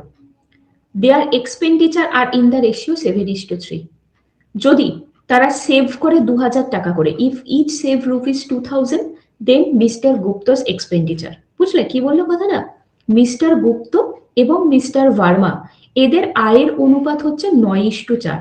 যদি তাদের ব্যয়ের অনুপাত 7:3 হয় আর প্রত্যেকেই যদি 2000 টাকা করে সঞ্চয় করেন, তাহলে মিস্টার গুপ্তর ব্যয় কত? দেখো এই জিনিসটা, এইটা আমাদের কাছে গুরুত্বপূর্ণ, যে এখানে বলেছে দুজনেই 2000 টাকা করে সেভ করে, দুজনেই, তার মানে দুজনের যে সেভিংসটা, সেই সেভিংসটা কিন্তু সেম। একদিকে লেখো মিস্টার গুপ্ত, আর একদিকে লেখো মিস্টার ভার্মা। আচ্ছা, প্রথমটা কিসের রেশিও দিয়েছে? ইনকাম। তাহলে ইনকামের রেশিও যদি আমি বলি 9:4 আছে, এক্সোরে করবো না, হ্যাঁ, 9:4 ওদের ইনকামের রেশিও। আর এক্সপেন্ডিচারের রেশিও যদি আমি বলি, তাহলে সেটা কত হচ্ছে? দেখো 7:3 হচ্ছে। এবারে আমরা সবাই জানি এই যে সেভিংস এর কথা বলেছে, সেভিংস, তাহলে সেভিংস মানে কি? সেভিংস মানেই তো তোমার income minus expenditure, income minus expenditure, আর দুই ক্ষেত্রেই এই সেভিংসটা কিন্তু ইকুয়াল হতেই হবে। তাহলে আমি যদি মিস্টার গুপ্তর দিকে তাকাই, তাহলে দেখতে পাচ্ছি 9 আর 7 কতর গ্যাপ হচ্ছে, ভালো করে দেখো। 9:4 ছিল, ঠিকঠাক লিখলাম তো? 9:4 আর 7:3, হ্যাঁ একদম ঠিক আছে। দেখো ভালো করে এই জায়গাটা, এদের যদি গ্যাপটা দেখি, এদের গ্যাপটা কিন্তু 2 এর গ্যাপ, 9 থেকে 7, ঠিক আছে। সেভিংসটা কত হচ্ছে? 2 ইউনিট সেভিংস হচ্ছে। আর এর গ্যাপটা যদি আমি দেখি, তাহলে হয়ে গেল 1 ইউনিট। চলবে না, তা তো চলতে পারে না, তার কারণ দুজনের সেভিংসটা সেম হবে, মানে এই যে দুদিকের গ্যাপটা, এই গ্যাপটা কিন্তু সেম গ্যাপ হতে হবে। ইনকাম মাইনাস এক্সপেন্ডিচারের যে গ্যাপটা, সেই গ্যাপটা জি আর ভি দুজনের ক্ষেত্রেই সেম হতে হবে। তাহলে অঙ্ক যদি সাজানো থাকতো, ডাইরেক্ট আমি বলতাম এত মানে এত। মনে রাখবে, যেখানে ভালো করে শিখে রাখবে, এই প্রসেসটা শুধুমাত্র এটার জন্য নয়, কিন্তু পুরো অ্যারিথমেটিকের জন্য করাচ্ছি এটা। যখনই তোমার এই বোথ সাইডের গ্যাপটা সেম করতে হবে অ্যাকর্ডিং টু কোশ্চেন, বাট তোমার সেম দেওয়া নেই, প্রসেসটা কি? প্রসেসটা হলো এই তলার যে দুটো ভ্যালু তাদের ডিফারেন্স দিয়ে, তাদের ডিফারেন্সটা কত বলো? 4। এই দুটোকে কেটে দিলাম, আমি মুছে দিলাম। তলার ডিফারেন্স দিয়ে ওপরের দুটোকে মাল্টিপ্লাই, আর ওপরের যে ডিফারেন্সটা কত বলো? এদের ডিফারেন্স, এদের ডিফারেন্স হচ্ছে 5, তাহলে 5 দিয়ে তলার দুটোকে মাল্টিপ্লাই আমরা করব। দেখো তো এটা কি হচ্ছে, এই জিনিসটা দেখে নাও। কি বললাম কথাটা? যখন এই দুই দিকের গ্যাপটা আমাকে সেম করতে হবে অ্যাকর্ডিং টু কোশ্চেন, বাট কোশ্চেনে সেম দেওয়া নেই, তাহলে তলার গ্যাপ দিয়ে ওপরেরটা মাল্টিপ্লাই, ওপরের গ্যাপ দিয়ে তলারটা মাল্টিপ্লাই। দেখো তো নতুন করে তুমি রেশিওটা কি পেলে? জি আর ভি। ইনকামের রেশিওটা নতুন করে কি হলো? দেখো 4×9 = 36, আর এদিকে হয়ে গেল 4×4 = 16। আর এক্সপেন্ডিচারটা কি হলো দেখে নাও, 5×7 = 35, আর 3×5 = 15। দেখো এখন যে তুমি দুদিকের গ্যাপটা পেয়েছো, দেখো 1 এর গ্যাপ পেলে, এবং তুমি এটা সমান পাবেই পাবে। এই যে তুমি এখন এই যে কাজটা করলে, এই কাজটা করার ফলে তুমি যে নিউ রেশিওর যে পুরো স্ট্রাকচারটা পেলে, এখন কিন্তু আমার পুরো অঙ্ক এই রেশিও গুলো দিয়েই করা হবে, মানে 36, 16, 35 আর 15। এই পুরনো রেশিও কিন্তু ইনভ্যালিড, ঠিক আছে। আর নিউ রেশিওতে আমি দেখলাম দুদিকের গ্যাপ সেম হয়ে গেল, 1 ইউনিটের গ্যাপ, তার মানে 1 ইউনিট দুজনের ক্ষেত্রেই সেভিংস কে মিন করছে। তাহলে এই যে 1 ইউনিটের গ্যাপটা আমি পেলাম, সেটাই কিন্তু প্রশ্নের দেওয়া হিসেব অনুযায়ী 2000 টাকা সেভিংস কে মিন করছে। দুজনেই 2000 টাকা করে সেভ করে। প্রশ্নটা কি দিয়েছিল বলো? বলছে মিস্টার গুপ্তর এক্সপেন্ডিচার, তার মানে কোনটা বের করতে দিয়েছে? এই যে গুপ্তর এক্সপেন্ডিচার, তার মানে 35 ইউনিটের ভ্যালু কত বের করো। আর কিন্তু তুমি পুরোনো রেশিওর দিকে তাকাতে পারবে না, নতুন রেশিওতে তুমি কনভার্ট হয়ে গেছো, মানে মিস্টার গুপ্তর এক্সপেন্ডিচার মানে 35 ইউনিট। ঐকিক নিয়মে 1 ইউনিটের ভ্যালু যদি 2000 টাকাকে মিন করে, তাহলে 35 ইউনিটের ভ্যালু কাকে মিন করবে? 35 ইন্টু 2000, তার মানে কত হয়ে গেল? 35 দুগুণে 70, দ্যাট ইজ 70,000। তাহলে মিস্টার গুপ্তর যদি আমরা এক্সপেন্ডিচার বলি তাহলে 70,000, বিয়েরটা হচ্ছে আমাদের অ্যান্সার। বোঝা গেল? তাহলে কোনো অঙ্ক যদি প্রথমেই তোমার এইভাবেই সাজানো থাকে তাহলে তো ঝামেলা কম, বাট সব ক্ষেত্রে এটা অ্যাপ্লিকেবল। সব ক্ষেত্রে আমাদের যে এজ প্রবলেমের অঙ্কগুলো হয় না, পিতার বয়স, পুত্রের বয়স, মায়ের বয়স, বাবার বয়স, সেখানে কিন্তু ভীষণভাবে এটা তোমার অ্যাপ্লাই হয়। যখনই দেখবো, আবার রিপিট করছি, যখনই দেখবো আমার বোথ সাইডের যে গ্যাপটা সেটা অ্যাকর্ডিং টু কোশ্চেন সেম করতে হবে, বাট সেম নেই, তলার ডিফারেন্স দিয়ে ওপরেরটা মাল্টিপ্লাই, ওপরের ডিফারেন্স দিয়ে তলারটা যদি মাল্টিপ্লাই করি তাহলেই কিন্তু আমাদের অ্যান্সার চলে আসবে। এবং এই নতুন যে রেশিওটা পেলে এখান থেকে তুমি সব পেয়ে যাবে, সব। 1 ইউনিটের ভ্যালু 2000, যদি বলতো যে মিস্টার ভার্মার ইনকাম বের করো, তাহলে মিস্টার ভার্মার ইনকাম কিন্তু 16 ইউনিট, তাহলে ঐকিক নিয়মে 16-র ভ্যালু বের করো 32,000 টাকা। যদি বলতো মিস্টার গুপ্তর ইনকাম বের করো, মিস্টার গুপ্তর ইনকাম দেখো তোমার 36 ইউনিট, 1-এর ভ্যালু এত মানে 36-এর ভ্যালু কত, সবকিছু কিন্তু এখান থেকে আমাদের চলে আসবে। ঠিক আছে? তাহলে 2 নম্বর এটা মানে বি আমাদের সঠিক উত্তর হলো। হ্যাঁ একদম, সবার উত্তর ঠিক আছে। বলো। ঠিক আছে, তাহলে প্রসেস গুলো কিন্তু শিখছি আমরা এখন, যেগুলো আমাদের আপকামিং যা যা চ্যাপ্টার আসবে সেই চ্যাপ্টার গুলোতে কিন্তু এই প্রসেস ধরে ধরে অঙ্ক হতে থাকবে। এক্স ধরে করতে পারতাম, বাট আমরা শিখবো না এক্স ধরে, আমরা এক্স ধরে মাধ্যমিকে শিখেছি, এখানে কিন্তু আমাদের এই ধরনের জিনিসগুলো বেশি শিখতে হবে। হ্যাঁ, এক্স আমি ধরবো যেটার ক্ষেত্রে আমাদের দরকার পড়বে। পরবর্তী অঙ্কে যাচ্ছি, এই অঙ্কটা দেখো, আবার এই অঙ্কটা কিন্তু আবার অন্যরকম। বলছে the ratio of income of A and B is 3:2 and the ratio of their expenditure is 4:3. Their savings are respectively 2000 and 1000. Then find the income of A and B respectively. তাহলে আগের অঙ্কের সাথে পার্থক্যটা করতে পারলে? এখানেও তোমাকে দুজনের ইনকাম দেওয়া আছে, দুজনের এক্সপেন্ডিচার দেওয়া হচ্ছে, কিন্তু কি করেছে না এখানে কিন্তু ওদের সেভিংসটা আলাদা আলাদা বলে দিয়েছে। এ সেভিংস করে 2000 টাকা, বি সেভিংস করে 1000 টাকা। তাহলে এখানে যেমন ওদের সেভিংসটা সেম ছিল বলে আমি তোমাকে বলেছিলাম এই দুটোর গ্যাপ সেম হতেই হবে, এখানে কিন্তু আর সেটা হবে না। তাহলে এখানে কিন্তু তোমার বেস্ট হচ্ছে যদি সেভিংস আলাদা আলাদা থাকে তাহলে তুমি এক্স ধরে করে ফেলো, একদম সহজে হয়ে যাবে। আমি যদি এখন ইনকামের কথা বলি, এ আর বি দুজনের ইনকামটা কি দিয়েছে এখানে? 3:2 দিয়েছে। সিম্পল আমি ধরে নিচ্ছি এ এর ইনকাম 3x আর বি এর ইনকাম হচ্ছে 2x, এ আর বি। এবারে আমরা ইনকাম থেকে সেভিংসটা বাদ দিয়ে এক্সপেন্ডিচার করব। এক্সপেন্ডিচারটা আমরা কিভাবে বের করব? এক্সপেন্ডিচারটাকে সিম্পল আমরা ইনকাম মাইনাস সেভিংস করে দেবো। এর ক্ষেত্রে যদি বলি এর রোজগার হচ্ছে 3x টাকা, এ বাঁচাই হচ্ছে 2000 টাকা, মাইনাস 2000 ডিভাইডেড বাই বি এর ক্ষেত্রে ইনকাম হচ্ছে 2x, বি বাঁচাচ্ছে কত টাকা? 1000 টাকা। তাহলে ইনকাম আর সেভিংস মাইনাস করলে পেয়ে গেলাম এদের এক্সপেন্ডিচারের ratio, which is equal to according to question 4/3। দেখে নাও এক্সপেন্ডিচার কত? 4/3। তাহলে এই যে রেশিওটা পেলাম সেটাই কিন্তু হয়ে গেল 4/3। বোঝা গেল জিনিসটা? ব্যাস হয়ে গেল, আর কি করার আছে? ক্রস করে দাও, এক্স এর ভ্যালু এখান থেকে সিম্পলি বের করে নাও। তাহলে ক্রস করলে কত হচ্ছে বলো? 9x মাইনাস 6000, আর এদিকে কত হচ্ছে বলো? 8x minus 4000।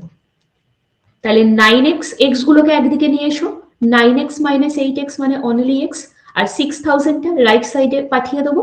তাহলে 6000 মাইনাস 4000 মানে 2000 টাকা। এক্স এর ভ্যালু 2000 বের করতে দিয়েছিল, এর ইনকাম কত?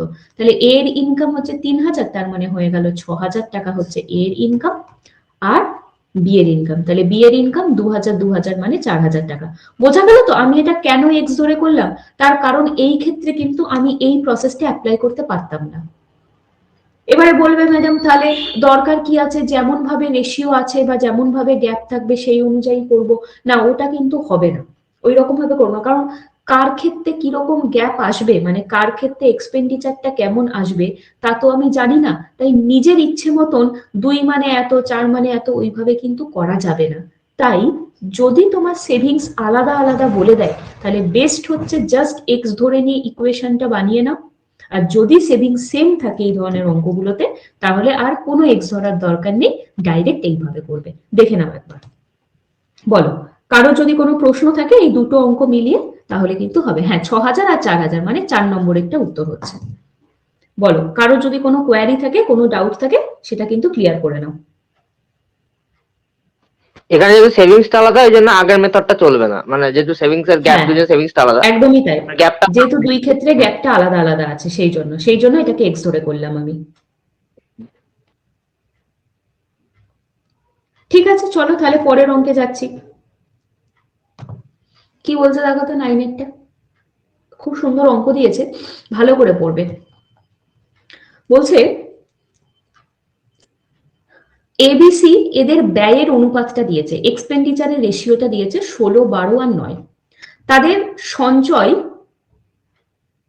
এবং তাদের সঞ্চয়, তাদের আয়, আচ্ছা ঠিক আছে, তাদের সঞ্চয় তাদের আয়ের যথাক্রমে এত এত এত percentage, and their savings are 20%, 25% and 40% of their income. ঠিক আছে, বলছে যে তাদের যদি টোটাল ইনকামটা 1530 টাকা হয়, তাহলে বিয়ের স্যালারি কত? দারুণ প্রশ্ন, প্রত্যেকটা পরীক্ষার জন্য ইম্পর্টেন্ট। মানেটা বুঝলে সবাই? মন দিয়ে শুনবে কিন্তু, হ্যাঁ, যা যা বলছি। প্রথম রেশিওটা কি দিয়েছে? তাদের এক্সপেন্ডিচারের রেশিও দিয়েছে, ভালো করে দেখো, 16, 12 আর 9, এটা হচ্ছে ওদের এক্সপেন্ডিচারের রেশিও। আর এই পার্সেন্টেজটা কিসের পার্সেন্টেজ? বলছে তাদের সেভিংসটা হচ্ছে তাদের ইনকামের এত, মানে এক এক করে ধরো। এর যেটা সেভিংস সেটা তার ইনকামের 20%, বি এর সেভিংস ইনকামের 25%, সি এর সেভিংস ইনকামের 40%, সব মিলিয়ে এত টাকা ইনকাম। বি এর ইনকাম কত, বি এর স্যালারি কত? তার মানে আমি যদি বি এর স্যালারি বের করতে চাই, এই মুহূর্তে আমাকে যেটা করতে হবে সেটা হলো এবিসি তিনজনের ইনকামের রেশিওটা বের করতে হবে আগে। কারণ তোমার কাছে তো টোটাল ইনকাম জানা আছে, তাহলে এখন আমার এ বি সি এদের তিনজনের ইনকামের রেশিওটা বের করতে হবে। বোঝাতে পারলাম কথাটা? ইনকামের রেশিওটা বের করতে হবে। আর আমাদের কাছে দেওয়া আছে এক্সপেন্ডিচারের রেশিও, এটা নিয়ে আমি কি করব? দরকার নেই তো এক্সপেন্ডিচারের রেশিও, কিন্তু এক্সপেন্ডিচারের রেশিওটাকে কাজে লাগিয়ে ইনকামের রেশিওটা বের করতে হবে। দেখো মজার জিনিস বলেছে, এর ক্ষেত্রে তার সেভিংস হচ্ছে 20%। পার্সেন্টেজ মানেই কি? তুমি ইনকাম ধরছো 100 টাকা, তার মধ্যে সে 20 টাকা সেভ করে, তাহলে 80 টাকা খরচ করে কিনা? ডেফিনেটলি 80 টাকা খরচ করে। তাহলে আমি ডাইরেক্টলি এখান থেকে বের করব জিনিসটা, যে 80% যেটা, 80% কি এর ক্ষেত্রে 80%টা তার খরচ। এই 80%ই প্রশ্নের দেওয়া হিসেব অনুযায়ী 16 ইউনিট, এই যে বলেছিল না এক্সপেন্ডিচার 16 ইউনিট, তাহলে 80% মানে যদি 16 ইউনিট হয়, আমি কি বললাম এক্ষুনি? ওদের ইনকামের রেশিওটা বের করতে তোমাকে হবে। তাহলে ইনকাম মানে কত? 100%। তাহলে 80% মানে যদি হয় 16, আমি এখান থেকে ঐকিক নিয়মে ডাইরেক্ট, আচ্ছা ঠিক আছে, আমি 1 ইউনিটের ভ্যালু বের করবো প্রথমে।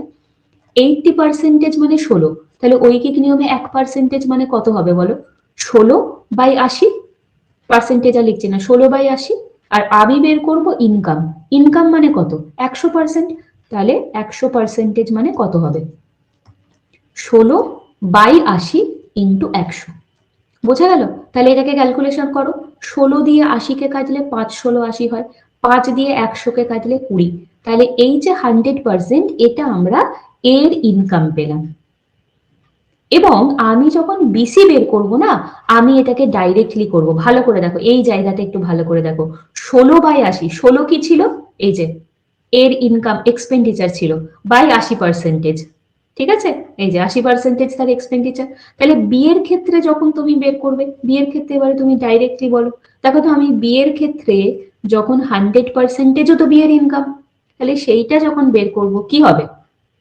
বি 25% সেভ করে, তাহলে খরচ করে কত, মুখে মুখে করানোর চেষ্টা করছি, করো। 25% যদি সে সেভ করে, 75% খরচ করে, আর এদিকে তার খরচ দেওয়া আছে 12, তাহলে আমি কি কথাটা বলবো যে 12/75 ইন্টু 100? দেখো দরকার হলে তুমি করে নাও এখানে রাতে। বি 25% সেভ করে, তাহলে 75% সে খরচ করে, তাহলে এই 75% মানে প্রশ্নের দেওয়া হিসেব অনুযায়ী 12 হলো। 1% মানে কত, 12/75, তাহলে 100% মানে কত হবে বলো? দেখো হলো কিনা, আমি যেটা লিখেছিলাম সেটাতে ফেরত গেলাম কিনা, 12/75 পাশে 100, এই যে এটাই তো লিখেছি আমি এখানে, ডাইরেক্ট লিখেছি। 25 দিয়ে এখানে কাটাকুটি করো, 25 দিয়ে 4, 25 দিয়ে 3, 3 দিয়ে এটা 4, তার মানে 16 পেলাম। 100%-এর ভ্যালু 16 পেলাম বি এর। 100% মানে কি, ইনকাম। আচ্ছা সি এর ক্ষেত্রে তাহলে বের করো একই রকম ভাবে। আচ্ছা সি এর ক্ষেত্রে আমরা 100% ডাইরেক্টলি বের করব। সি 40% সেভ করে, 40% সি সেভ করে, তাহলে সি খরচ করে কত পার্সেন্টেজ, 60%, 60% খরচ করে, আর এদিকে বলেছে 9 ইউনিট খরচ করে, তাহলে ডাইরেক্ট হয়ে গেল 9/60, 9/60, যে যত পার্সেন্টেজ খরচ করে সেটা ইন্টু 100। দেখো বোঝা গেল, এই শূন্য কাটলাম, 3 দিয়ে 9 আর 3 দিয়ে এটা 2, 2 দিয়ে 5 মানে 15, 100% মানে আমরা ইনকামটা পেয়ে গেলাম। তাহলে ওদের তিনজনের ইনকামের রেশিওটা আমরা পেয়ে গেলাম, এ বি অ্যান্ড সি।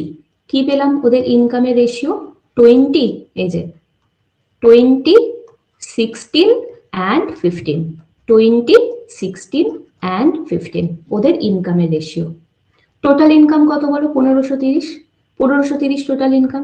আর এইখানে যদি আমরা টোটাল ইনকামটা দেখি, তাহলে এখানে কত হয়ে যাচ্ছে দেখে নাও, তোমার 51 হয়ে যাচ্ছে টোটাল ইনকাম। ক্লিয়ার? এই তিনটেকে যোগ করা হলো, এই তিনটেকে যোগ করা হলো, 16, 15 আর 20 যদি করা হয় তোমার 51 হচ্ছে টোটাল ইনকাম। বলেছে বি এর স্যালারি কত, তাহলে কি আমি ডাইরেক্টলি কথাটা বলবো না যে বি স্যালারি কত হলো বলো? বি এর স্যালারি, বি হচ্ছে 51 এর মধ্যে 61 ইউনিট পাচ্ছে, তাই না? 16 ইউনিট বি পাচ্ছে আউট অফ 51, কতর মধ্যে বলো? এই যে 1530 টাকার মধ্যে, ইন্টু 1530। তাহলে এই ক্যালকুলেশনটা করে আমাকে বলো কত হচ্ছে, এটা কত হচ্ছে বলো?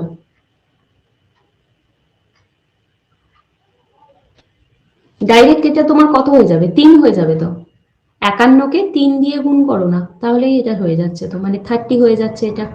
তাহলে 3 × 48, 480 টাকা, 480 টাকা অপশন এ। যাই বলুক, যদি এ বলতো সি বলতো তাও বের করতে পারতাম। তো এই হচ্ছে অঙ্ক। এই জিনিসগুলো দেখো, এইটা কিন্তু যথেষ্ট স্ট্যান্ডার্ড লেভেলের অঙ্ক, যথেষ্ট স্ট্যান্ডার্ড লেভেল, ঠিক আছে? এবং এই অঙ্কটি যদি পরীক্ষাতে আসে তাহলে কিন্তু তোমাকে ডাইরেক্টলি কিন্তু এটা করতে হবে, কারণ আমাকে তো সময় বাঁচাতে হবে। আমি যদি এক এক করে করতে চাই আমার সময় নষ্ট হবে। তাই জন্য এর ক্ষেত্রে এক্স্যাক্টলি কিভাবে হয়েছে সেটা দেখে নিয়ে পরের গুলো তুমি শুরু করো ক্যালকুলেশন। দেখো তো বুঝলে কিনা, এবারে বলো কার কি ডাউট আছে আমাকে জিজ্ঞাসা করো, আমি সেটা ক্লিয়ার করে দিচ্ছি। কিন্তু একদম ফিয়ারলেসলি নিজেদের ডাউট কিন্তু ক্লিয়ার করে নাও, না হলে তোমার জন্যই সেটা বিপদ হয়ে যাবে পরে বুঝতে না পারলে। সবার বোঝা গেছে যেটা বললাম?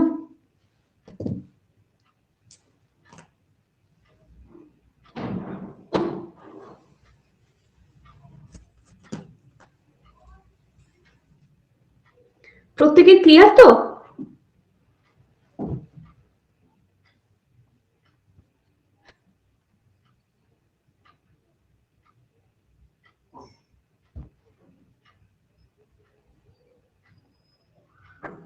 বেশ, ঠিক আছে,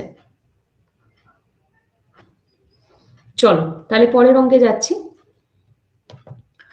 দেখো তো কি বলছে 11 নম্বর অঙ্কটা। কোশ্চেন নাম্বার 11 কি বলছে? বলছে একটি ব্যাগে 50 পয়সা, 25 পয়সা এবং 20 পয়সার মুদ্রা রয়েছে। কি অনুপাতে? 2:3:5 এই অনুপাতে আছে। মোট হচ্ছে 550 টাকা। তাহলে 50 পয়সা এবং 20 পয়সার যে মুদ্রা থেকে যে টাকাটা বলছে 50 পয়সা 20 পয়সার মুদ্রা থেকে প্রাপ্ত টাকার পার্থক্য কত। সিজিএল এ কিন্তু এসেছে 2023 সালে, বুঝলে? তার মানে এই যে রেশিওটা দিয়েছে এটা কিন্তু তোমাকে নাম্বার অফ কয়েনের রেশিও দিয়েছে না। এ bag contains rupees 550 in the form of the 50 paise 25 paise 20 paise in the coins, এত coins in the ratio of এত। তার মানে এই যে 2:3:5 এটা কিন্তু কয়েনের রেশিও। তাহলে কি কি দিয়েছে আমরা একটুখানি লিখে নেব। 50 পয়সা, 25 পয়সা আর 20 পয়সা। Number of coins, number of coins বলো কি কি দিয়েছে। নাম্বার অফ কয়েন 2:3:5, এইটা হচ্ছে নাম্বার অফ কয়েন। আমি এখান থেকে বের করব যেটা, সেটা হচ্ছে ভ্যালুর রেশিও। ভ্যালুর রেশিওটা কিন্তু রুপিজে হবে, ঠিক আছে? দেখো 50 পয়সা, কারণ কেন রুপিজে? কারণ এই যে 550 টাকা রুপিজে দেওয়া আছে। সিম্পল এবারে হিসেব। 50 পয়সা মানে কি? হাফ টাকা। আমি যদি রুপিজে বলি তাহলে 50 পয়সা মানে হলো হাফ রুপিস। তাহলে হাফ রুপিস করে তোমার কাছে দুটো কয়েন আছে, এইটা হয়ে গেল তাহলে 50 পয়সার ভ্যালু, তাই না? হাফ রুপিস করে দুটো কয়েন আছে, বা 50 পয়সার যদি দুটো কয়েন থাকে তার মানে কত টাকা হয় রে বাবা? দুটো 50 পয়সা নিয়ে তো 1 টাকা, তাহলে 1 টাকা আছে। দেখো হাফ অফ 2 মানে 1। এই ক্ষেত্রে বের করো 25 পয়সা মানে কত। 25 পয়সা মানে হচ্ছে 1/4 রুপিসে কত? 25 পয়সা মানে 1/4, চারটে 25 পয়সাতে 1 টাকা, তাহলে 1/4, তাহলে 1/4 অফ কত? 3টে। এটা হয়ে যাবে 25 পয়সার ভ্যালু। 20 পয়সা মানে 20 পয়সার যদি আমি এখন ভ্যালু বের করতে চাই রুপিসে, তাহলে কত বলো? 1/5 রুপিস। 20 পয়সা বাই 100 কি করা হচ্ছে? বাই 100 করছি আমরা, এটাকে বাই 100 করছি। তাহলে 1/5, তাহলে 1/5 অফ 5। তা এইটা কত হচ্ছে তুমি বের করো। কত হয়ে যাচ্ছে এখানে দেখে নাও।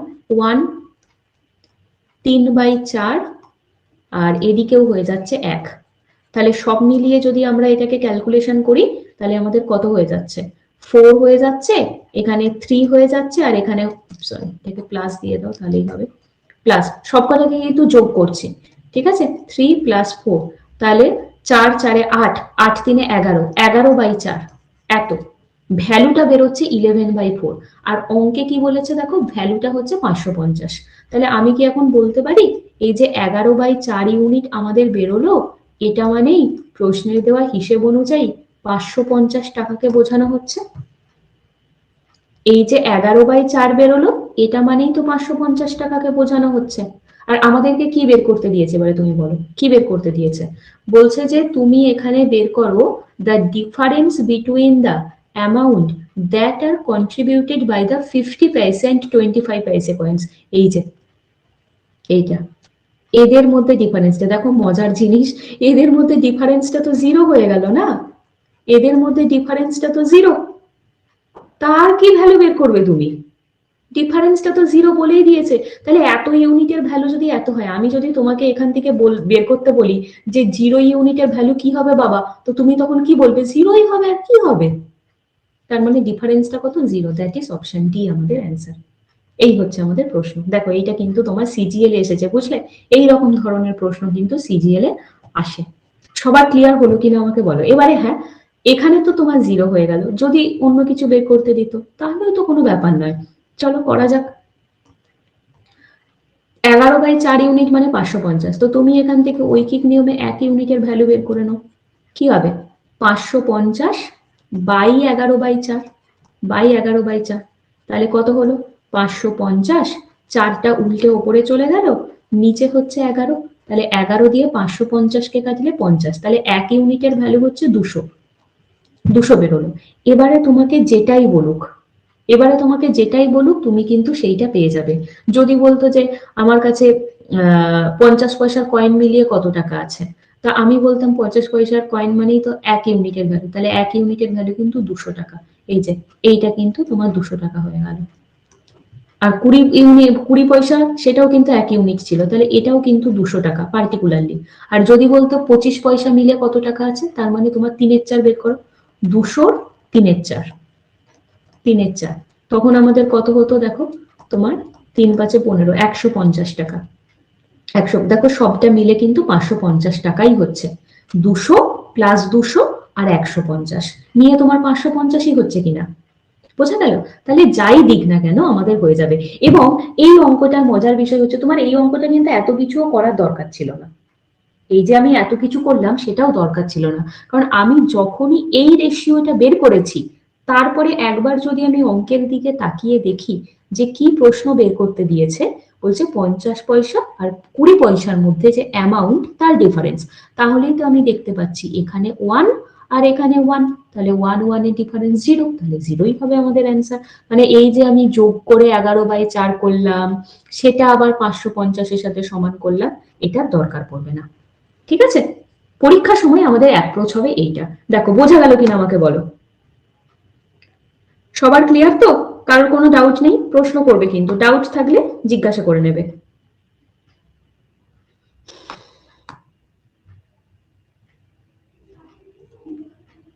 চলো পরবর্তী প্রশ্নে যাচ্ছি। 12 নম্বর অঙ্কে দেখো আবার এরকম একটা প্রশ্ন দিয়েছে, এইটা আবার তোমার এনটিপিসিতে এসেছে। বলছে একটি থলিতে 50 পয়সা, 25 পয়সা, 10 পয়সার মুদ্রা আছে এত অনুপাতে, নাম্বার অফ কয়েন্স এই রেশিওতে আছে, সব মিলিয়ে 130 টাকা। তাহলে 10 পয়সার মুদ্রা কত, মানে কয়েন কতগুলো আছে সেটা বের করতে দিয়েছে। কি কি? ওই একই, দেখো সেম প্রসেসই তো হবে, 50 পয়সা, 25 পয়সা এবং 10 পয়সা। নাম্বার অফ কয়েন্স এর রেশিও কি দিয়েছে? নাম্বার অফ কয়েন্স কি বলো? 18, 12 আর 10।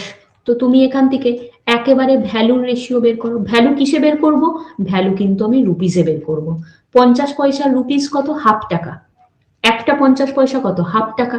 তাহলে হাফ অফ 18, 25 পয়সা মানে 1/4, ঠিক? তাহলে 1/4 অফ 12, 10 পয়সা মানে কত বলো? 1/10, তাহলে 1/10 অফ 10 কত হচ্ছে এখানে? 9, 3 আর এদিকে হয়ে যাচ্ছে 1। তো কত হলো? সব মিলিয়ে তোমার 13 হয়ে যাচ্ছে, দেখো সব মিলিয়ে তোমার 13। তা এই যে 13, তো এই 13 মানেই তো 130 টাকা। বা আমাদেরকে কি বের করতে দিয়েছে? বলছে 10 পয়সার কয়েন কত বের করো। সব রকম ভাবে করা যায়। আমি দেখলাম যে আমার সব মিলিয়ে বেরোলো টোটাল টাকা কত? 13 ইউনিট। বা তুমি ডাইরেক্ট এভাবে করে দিতে পারো যে আমাদের যে 13 ইউনিট সেটা মানেই প্রশ্নের দেওয়া হিসেব অনুযায়ী 130 টাকা। ব্যাস হয়ে গেল। 13 ইউনিটের ভ্যালু 130, তাহলে 1 ইউনিটের ভ্যালু কত? 130/13 ঐকিক নিয়মে, মানে 10। আর আমাদের বলেছে 10 পয়সার কয়েন কতগুলো, তো 10 পয়সার কয়েন তো 10। নাম্বার অফ 10 পয়সার কয়েন তুমি কত লিখেছো? 10। তো 10 ইউনিটের ভ্যালু কত হবে? 10 × 10, তার মানে 100। আর করার কি আছে? হয়ে গেল, অপশন সি 100। বা এভাবেও বলতে পারতাম কথাটা যে আমি যখন দেখলাম আমার থলিতে বেরোচ্ছে 13 ইউনিট টোটাল, তখন তোমার 10 পয়সার কয়েন হচ্ছে 10টা। এই যে আমার দেওয়া আমার থলিতে যখন টোটাল 13 বেরোলো, তখন 10 পয়সার কয়েন 10টা। তাহলে যখন তোমাকে বলছে যে তোমার থলিতে সব মিলিয়ে 130 টাকা আছে, তাহলে তখন 10 পয়সার কয়েন কতগুলো? তাহলে 13 থেকে 130 আসতে গেলে আমাকে কত গুণ করতে হয়? 10 গুণ। 13 থেকে 130-এ আসতে গেলে 10 গুণ। তাহলে এখান থেকেও যেটা করব, এদিকেও 10 গুণ করব। তাহলে 10 × 10 মানে 100। ব্যাস, সব রকম ভাবেই করতে পারো। হয় তুমি বলো 13 ইউনিট মানে 130, তাহলে 1 ইউনিট মানে 10।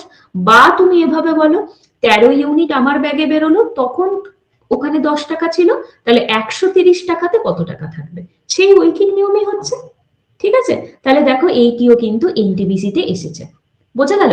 এবং রেশিও প্রপোর্শনের এই কয়েনের প্রবলেম কিন্তু প্রচুর আসে। বলো প্রত্যেকের ক্লিয়ার তো? সবার বোঝা গেছে? কোনো অসুবিধা নেই?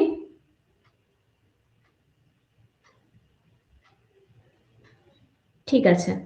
আচ্ছা, কটা বাজে তোমাদের? 9:45 বাজে। আমি আর একটা অঙ্ক করাই, একটা দুটো করাই, যদিও বেশ কয়েকটা অঙ্ক আজকে আরো ছিল। ঠিক আছে, আমি পরের দিন কন্টিনিউ করবো, আর একটা অঙ্ক করিয়ে দিই। ঠিক আছে, 13 নম্বরটা দারুণ অঙ্ক। প্রত্যেকটা অঙ্ক ইম্পর্টেন্ট। তুমি কোন অঙ্কটা বাদ দিয়ে কোনটা করবে, কোনোটাই বাদ দেওয়ার মতো না। সব কটা প্রিভিয়াস ইয়ারের প্রশ্ন, বিভিন্ন পরীক্ষাতে এসেছে। এসএসসি, রেল, WBCS, প্রত্যেকটা প্রিভিয়াস ইয়ারের প্রশ্ন কিন্তু আমি এখানে রাখবো। আর প্রত্যেকটা চ্যাপ্টারের রেসপেক্টে একটা করে প্র্যাকটিস সেট আমি তোমাদের প্রোভাইড করব। প্রত্যেকটা ক্লাসের রেসপেক্টে একটা করে হোমওয়ার্ক তো থাকবেই, যেটার অ্যান্সার তোমরা আমাকে করে করে পাঠাবে। আর হোমওয়ার্ক ছাড়া, হোমওয়ার্ক ক্লাস ওয়ার্ক ছাড়া একটা করে প্র্যাকটিস সেট প্রোভাইড করা হবে, যে প্র্যাকটিস সেটে তোমার ধরে নাও প্রায় 100 থেকে 150টা করে প্রশ্ন থাকবে। তো সেইটা হবে তোমার বিভিন্ন চ্যাপ্টার ওয়াইজ বিভিন্ন পরীক্ষার একদম মানে পরীক্ষাতে আসা প্রশ্নগুলো আমি তুলে দেবো প্র্যাকটিস সেটে। তো ওইগুলো তোমরা নিজেদের মতন করে প্র্যাকটিস করবে, ঠিক আছে? এইরকম ভাবে আমাদের পুরো কোর্সটা এগোতে থাকবে। আজকের হোমওয়ার্ক মানে রেশিও প্রপোর্শনের ফার্স্ট ক্লাসের রেসপেক্টেড মানে হোমওয়ার্কটা আমি মানে হোমওয়ার্ক 1 যেটা, সেটা আমি আজকে রাতের মধ্যে তোমাদের সাথে সাবমিট করে দেবো এই টিচমিন্ট অ্যাপে। বলো কি হবে এটা? মন দিয়ে করতে হবে কিন্তু, ধৈর্য হারালে চলবে না। দেখো আমি কি ধৈর্য হারাচ্ছি? কন্টিনিউ বকে যাচ্ছি, ইউটিউব ক্লাস, পেড কোর্সের ক্লাস, সব সময় আমাকে কন্টিনিউ কথা বলে যেতে হয়। তোমাদের কিন্তু এইরকম ধৈর্য নিয়ে ক্লাস করতে হবে।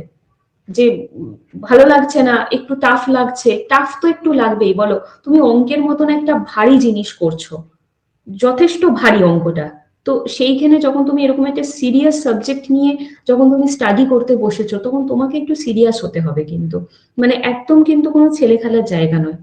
যথেষ্ট সিরিয়াস না হলে কিন্তু তুমি এই যেই ট্র্যাকে আমরা এগোচ্ছি না, এই ট্র্যাকটাকে তুমি ধরতেই পারবে না। একদম মানে বাস্তব কথা আমি বলছি। এই যে আমি আজকে ক্লাসটা করাচ্ছি, তোমাদের প্রথম কাজ থাকবে এটাকে একবার রিভিশন করা। তোমাদের যে আমি এই যে রেকর্ড ক্লাসগুলো প্রোভাইড করছি, কেন? এটা শুধুমাত্র একজন মানে লাইভ জয়েন করতে পারেনি বলে সে পরে রেকর্ড দেখে নেবে তা নয়, তোমরা যাতে আরেকবার টাফ জায়গাগুলো শুনে নিতে পারো যে ম্যাডাম কি বলেছিল তখন, সেইটার জন্য। তাহলে রেকর্ড সেশন আরেকবার করো প্রয়োজন যদি পড়ে। এই জিনিসটা মানে যেটা আমি আজকে করাচ্ছি, এই যে আজকে আমি 13টি প্রশ্ন করাবো, এইটা তোমাদেরকে আবার নিজেদেরকে বাড়িতে করতে হবে, সাথে হোমওয়ার্ক। ঠিক যেভাবে যেভাবে বলবো এতটুকুনিও যদি ডিলে করো না, তাহলে আমার সাথে চলতে পারবে না। আমি তো চলে যাব 10 নম্বর চ্যাপ্টারে, কিন্তু তুমি সেই 2 নম্বরেই পড়ে থাকবে, ওতে কিন্তু তোমার প্রিপারেশন হবে না। তাই যেমন ভাবে বলছি প্রথম থেকে সেভাবে চলো, আদারওয়াইজ ট্র্যাক থেকে পুরো বিচ্ছিন্ন হয়ে যাবে। আর আমি বলেই দিচ্ছি, আমি কিন্তু একটু স্ট্যান্ডার্ড লেভেলই চুজ করব। মানে যখন আমি প্রশ্নপত্র করব একদম আতিপাতি অঙ্ক, যে 1:2, 3:4 মানে কত, এইসব অঙ্ক এখন আর পরীক্ষাতে আসেও না, এইগুলো কিন্তু আমি কোশ্চেনে রাখবো না। একটু স্ট্যান্ডার্ড লেভেলের অঙ্ক কিন্তু আমি আমার ক্লাস ওয়ার্ক বা হোমওয়ার্কে রাখবো। তো সেটা শক্ত বলে ছেড়ে দিলে কিন্তু হবে না। বুঝতে পারলে তো আমি কথাটা যেটা বলছি, যে আমার খুব টাফ লাগছে ম্যাডাম, আপনি যেভাবে পড়াচ্ছেন আমার টাফ লাগছে, বা আমার প্রশ্নপত্র টাফ লাগছে, এইটা ভেবে যদি মাঝখানে কেউ ছেড়ে দাও, তাহলে কিন্তু নিজের পায়ে কুড়ুল মারা হবে। তুমি আমার সাথে সরাসরি আলোচনা করবে, যেখানেই তোমার মনে হবে যে আমার এই জায়গাটা টাফ লাগছে, আমাকে হোয়াটসঅ্যাপ করো, আমি টাইম বলে দেবো, সেই টাইমে ফোন করবে, আমি তোমার সাথে ফোনে কথা বলবো, ডিসকাস করবে যে ম্যাডাম আমার এই জায়গাটা সমস্যা হলো, আপনি বলে দিন। কিন্তু ছেড়ে দেওয়াটা কোনো সলিউশন, আমি বারবার বলছি তোমাদেরকে, যদি সিরিয়াস হও নিজের প্রিপারেশন নিয়ে, তাহলে ঠিক যেভাবে যেভাবে বলবো সেইভাবে কিন্তু এগোতে থাকো, ঠিক আছে? আমি সবসময় তোমাদের সাথে আছি, বাট নিজের প্রবলেম গুলো কিন্তু শেয়ার করতে হবে। দেখো 13 নম্বর অঙ্কটা কি বলেছে। বলছে the price of gold is directly proportional to the square of its weight. A person broke down the gold in the ratio 3:2:1 and faces a loss of rupees 4620. Find the initial price of gold. খুব সুন্দর একটা অঙ্ক দিয়েছে, মানে এটা বুঝলে? বলছে যে গোল্ডের যে প্রাইস সেটা তার ওয়েটের স্কোয়ারের সাথে ডাইরেক্টলি প্রপোর্শনাল। এবারে ডাইরেক্টলি প্রপোর্শনালটা কিন্তু আমি অলরেডি থিওরিতে পড়ে চলে এসেছি, সমানুপাতিক হারে পরিবর্তন। মানে প্রাইস যেটা সেটা ডাইরেক্টলি প্রপোর্শনাল টু দা ওয়েটের স্কোয়ার অফ ইটস ওয়েট, ঠিক এমনটি বলেছে। বলছে এ person broke down the gold in the ratio এত, এইটা কি বলেছে? এটা কিন্তু তোমাকে ওয়েটের রেশিও বলেছে, মানে 3:2:1। 3:2:1 তুমি সিম্পল ধরে নাও, তার হাতে গোল্ড ছিল, হাত থেকে পড়লো, 3টে টুকরোতে ভেঙে গেল। প্রথম টুকরোটার ওয়েট হলো 3 গ্রাম, তারপরেরটা 2 গ্রাম, তারপরেরটা 1 গ্রাম। তাহলে আমি যদি এখানে বলি এখন যে টোটাল ওয়েটটা কত, তো তুমি কি বলবে? টোটাল ওয়েটটা ম্যাডাম 3 + 2 + 1 মানে টোটাল হচ্ছে 6 গ্রাম। আমি ধরে নিচ্ছি টোটাল ওয়েটটা ছিল 6 গ্রাম। 6 গ্রামের একটা সোনা তোমার হাতে ছিল, হাত থেকে পড়লো, সেটা 3 গ্রাম, 2 গ্রাম, 1 গ্রামে ভেঙে গেল। এইবারে আমি বের করব এদের প্রাইস। আমার যদি পুরো টোটাল সোনাটাই থাকতো আমার হাতে, তার প্রাইস এখন কত হয়ে দাঁড়াতো? প্রাইস মানেই কিন্তু ওয়েটের স্কোয়ার। তাহলে আমি বলবো 6 স্কোয়ার মানে 36, দাম হতো 36 টাকা। কিন্তু যে ছোট ছোট তিনটে টুকরো হয়েছে, আমি যদি এখন এদের প্রাইস বের করি তাহলে তিনটের আলাদা আলাদা করে স্কোয়ার করতে হবে তোমায়। কত হবে বলো? 9, 4 আর 1। প্রথম টুকরোটার দাম হবে 9 টাকা, তারপরেরটার দাম 4 টাকা, 3 নম্বর টুকরোটার দাম 1 টাকা। আমি যদি এই তিনটেকেও একসাথে নিয়ে বলি তাহলে আমার টোটাল কত হচ্ছে বলো? তিনটেকেও যদি আমি একসাথে নিই তাহলে কিন্তু আমার 13 হচ্ছে, তাহলে কিন্তু আমার 13 হয়ে যাচ্ছে, তাই তো? ঠিক করলাম তো? দেখো তো, 9 4 ও 13 কেন, 14 হবে, 14 হয়ে যাচ্ছে। 9 4 13, 13 আর 1 14। ঠিক আছে, তাহলে দেখো যদি তোমার কাছে ওটা না ভেঙে যেত তাহলে কিন্তু দাম হতো 36 টাকা। হাত থেকে পড়ে তিনটে টুকরোতে ভেঙে গেল, দাম হলো সব মিলিয়ে আলাদা আলাদা করে দাম নিয়েও সেটা কিন্তু 14 টাকা দাম হলো। তোমার ক্ষতি তো হলোই। কত টাকা ক্ষতি হলো দেখে নাও। এই পুরো ঘটনাতে আমার ক্ষতি হয়ে গেল এখান থেকে, দেখো 22 টাকার ক্ষতি হয়ে গেল। অঙ্কে বলেছে এই পুরো ঘটনাতে তোমার 4620 টাকার ক্ষতি হয়। তাহলে কি আমি কথাটা এখন বলবো যে এই যে 22 ইউনিটের ক্ষতি হলো সেটা মানেই 4620 টাকাকে মিন করছে? এই 22 মানেই এটা বের করতে দিয়েছে ইনিশিয়াল প্রাইস। তাহলে ইনিশিয়াল প্রাইস মানে 36 এর ভ্যালু কত বের করতে দিয়েছে। ক্লিয়ার? তাহলে 22 মানে এত, ঐকিক নিয়মে আর করব না, আমি ডাইরেক্ট করব। 22 মানে এত, 1 মানে এত বাই 22, আমি ডাইরেক্ট বলবো 36 মানে কত হবে? 4620 বাই 22। এটা কি পেলাম? এটা 1 ইউনিটের ভ্যালু পেলাম। এর পাশে 36 গুণ করে দিলাম, পেয়ে গেলাম 36 ইউনিটের ভ্যালু। ব্যাস, এবারে এইটা ক্যালকুলেশন করো, করে আমাকে বলো কত হচ্ছে। নিচে যখন 22 আছে তখন ডেফিনেটলি এটা 11 দিয়ে কাটাকুটি হবেই হবে। তাহলে এটা কত হচ্ছে কাটাকুটি করে ক্যালকুলেশন করে আমাকে বলো যে তাহলে এবারে 36টা কি? 36টা ইনিশিয়াল প্রাইস, তাই তো? তাহলে ইনিশিয়াল প্রাইস কত হচ্ছে? নিজেদের মতন কাটাকুটি করবে। তলায় 22 আছে মানে ডেফিনেটলি 11 দিয়ে কাটাকুটি হবে, কারণ আমি অপশনগুলোর দিকে দেখলাম কোনো পয়েন্ট নেই, তার মানে তোমার পুরোপুরি পূর্ণ সংখ্যাতে উত্তর আসবে। তাহলে যদি কাটাকুটি করি, 2 দিয়ে কাটলে এখানে কত হয়ে যাচ্ছে? 18, আবার 2 দিয়ে কাটলে 11, 11 দিয়ে যদি এটাকে কাটি তাহলে তোমার হয়ে যাবে 420। 420 সাথে তুমি যদি এখানে 18কে গুণ করো তাহলে তোমার কত হয়ে যাচ্ছে? এখানে এটা চলে আসবে 7560, কিন্তু চলে আসবে 7560।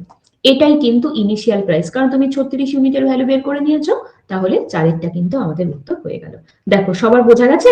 বলো, প্রত্যেকের ক্লিয়ার? প্রথমে ইন্ডিভিজুয়াল প্রাইসটা বার করে নিলাম, যে 9:4:1, তারপরে একদম বিষয়টা আলাদা আলাদা করে বের করে তাদের এবারে অ্যাডিশন নাও। আলাদা আলাদা করে তো তুমি বের করলে 3 বার, দেন সেইটাকেও টোটাল করে দেখতে পাচ্ছি সেটা, হ্যাঁ একদমই তাই, তিনটে টুকরোতে তো ভেঙে গেছে। তাহলে সেই তিনটে টুকরোর দাম আলাদা আলাদা করে বের করে টোটাল করেও দেখলাম সেটা আগের টোটালের মানে একদম প্রথমে যদি গোটা থাকতো তার থেকেও অনেকটা কম। তো সেই 22 টাকাটাই কিন্তু এটার সাথে সমান হবে। ঠিক আছে? হ্যাঁ ম্যাম। হ্যাঁ বলো, আর কারোর কোনো ডাউট আছে? আজকে আর করাবো না, আজকের ক্লাসটা আমি এখানেই এন্ড করবো, কারণ আর বেশি লেন্দি আমি করবো না। আমি দেখবে তোমাদের পেপারে আমি 17টা অঙ্ক দিয়েছিলাম সম্ভবত, তাহলে বাকি অঙ্কগুলো কিন্তু আমি নেক্সট ক্লাসের সাথে কন্টিনিউ করবো। এই যে 14, 15, 16, 17 তোমাদের সাথে পিডিএফটা অলরেডি শেয়ার করাই আছে, মানে কোশ্চেন গুলো শেয়ার করা আছে, তাও আমি এটা আবার দিয়ে দেবো। তো ভালো করে দেখো, প্র্যাকটিস করো নিজেরা। ঠিক আছে? কোনো অসুবিধা হলে আমাকে হোয়াটসঅ্যাপে লিখে পাঠাবে, ইন্ডিভিজুয়ালি লিখে পাঠাতে পারো, আমি সময় করে ভয়েস করে পাঠাবো, বা তোমাকে খাতায় করে ছবি তুলে পাঠিয়ে দেবো যদি তোমার কোনো অঙ্কে কোনো ডাউট থাকে। আর রেকর্ড ভার্সন তো থাকছেই, নিজেদের মতন করে রেকর্ডটা আরেকবার দেখে নিতে পারো। ঠিক আছে তো? বলো, তাহলে ক্লাস কিন্তু প্রতিদিন জয়েন করতে হবে, আমি একদম সিম্পল কথা বলছি। যাদের যেদিন ক্লাস জয়েন করতে পারবে না, সাপোজ কোনো কারণে, আমাকে কিন্তু জানাতে হবে যে ম্যাডাম আজকে আমার এই প্রবলেম, আমি সেই জন্য আজকে লাইভ ক্লাসে থাকতে পারবো না। নিজের ইচ্ছে মতন লাইভ জয়েন করব, নিজের ইচ্ছে মতন রেকর্ড করব, এইটি কিন্তু আমি মোটেও অ্যালাউ করবো না। তোমার সত্যি প্রবলেম আছে, তুমি আমাকে জানাও হোয়াটসঅ্যাপে যে ম্যাডাম আজকে আমার এই প্রবলেমের জন্য আমি আজকে লাইভটা জয়েন করতে পারছি না, বা লাইভটা পরে জয়েন করব। সেটাতে আমার মনে হবে যে না, এ সত্যি সিরিয়াসলি এ ক্লাস করছে। ঠিক আছে? এই সিরিয়াসনেসটা যেন থাকে সবার মধ্যে। রেকর্ডের ভার্সন আমি দিচ্ছি বলেই যে আমি নিজের ইচ্ছে মতন লাইভ করব না রেকর্ড করব, ওই রকম ক্যাজুয়াল স্টুডেন্টকে আমি খুব একটা বেশি অ্যালাউ করবো না কিন্তু ক্লাসে। বুঝতেই পারছো যে আমি একটু স্ট্রিক্ট এই ব্যাপারে। তো তোমরা ঠিকঠাক ভাবে চলো, কোনো অসুবিধা হলে আমি তোমাদের সাথে আছি, বাট সিরিয়াসনেস কিন্তু থাকতে হবে সবার মধ্যে। ঠিক আছে, চলো তাহলে আজকের ক্লাস এই অবধি। গুড নাইট, পরের ক্লাসে আবার দেখা হবে। হ্যাঁ।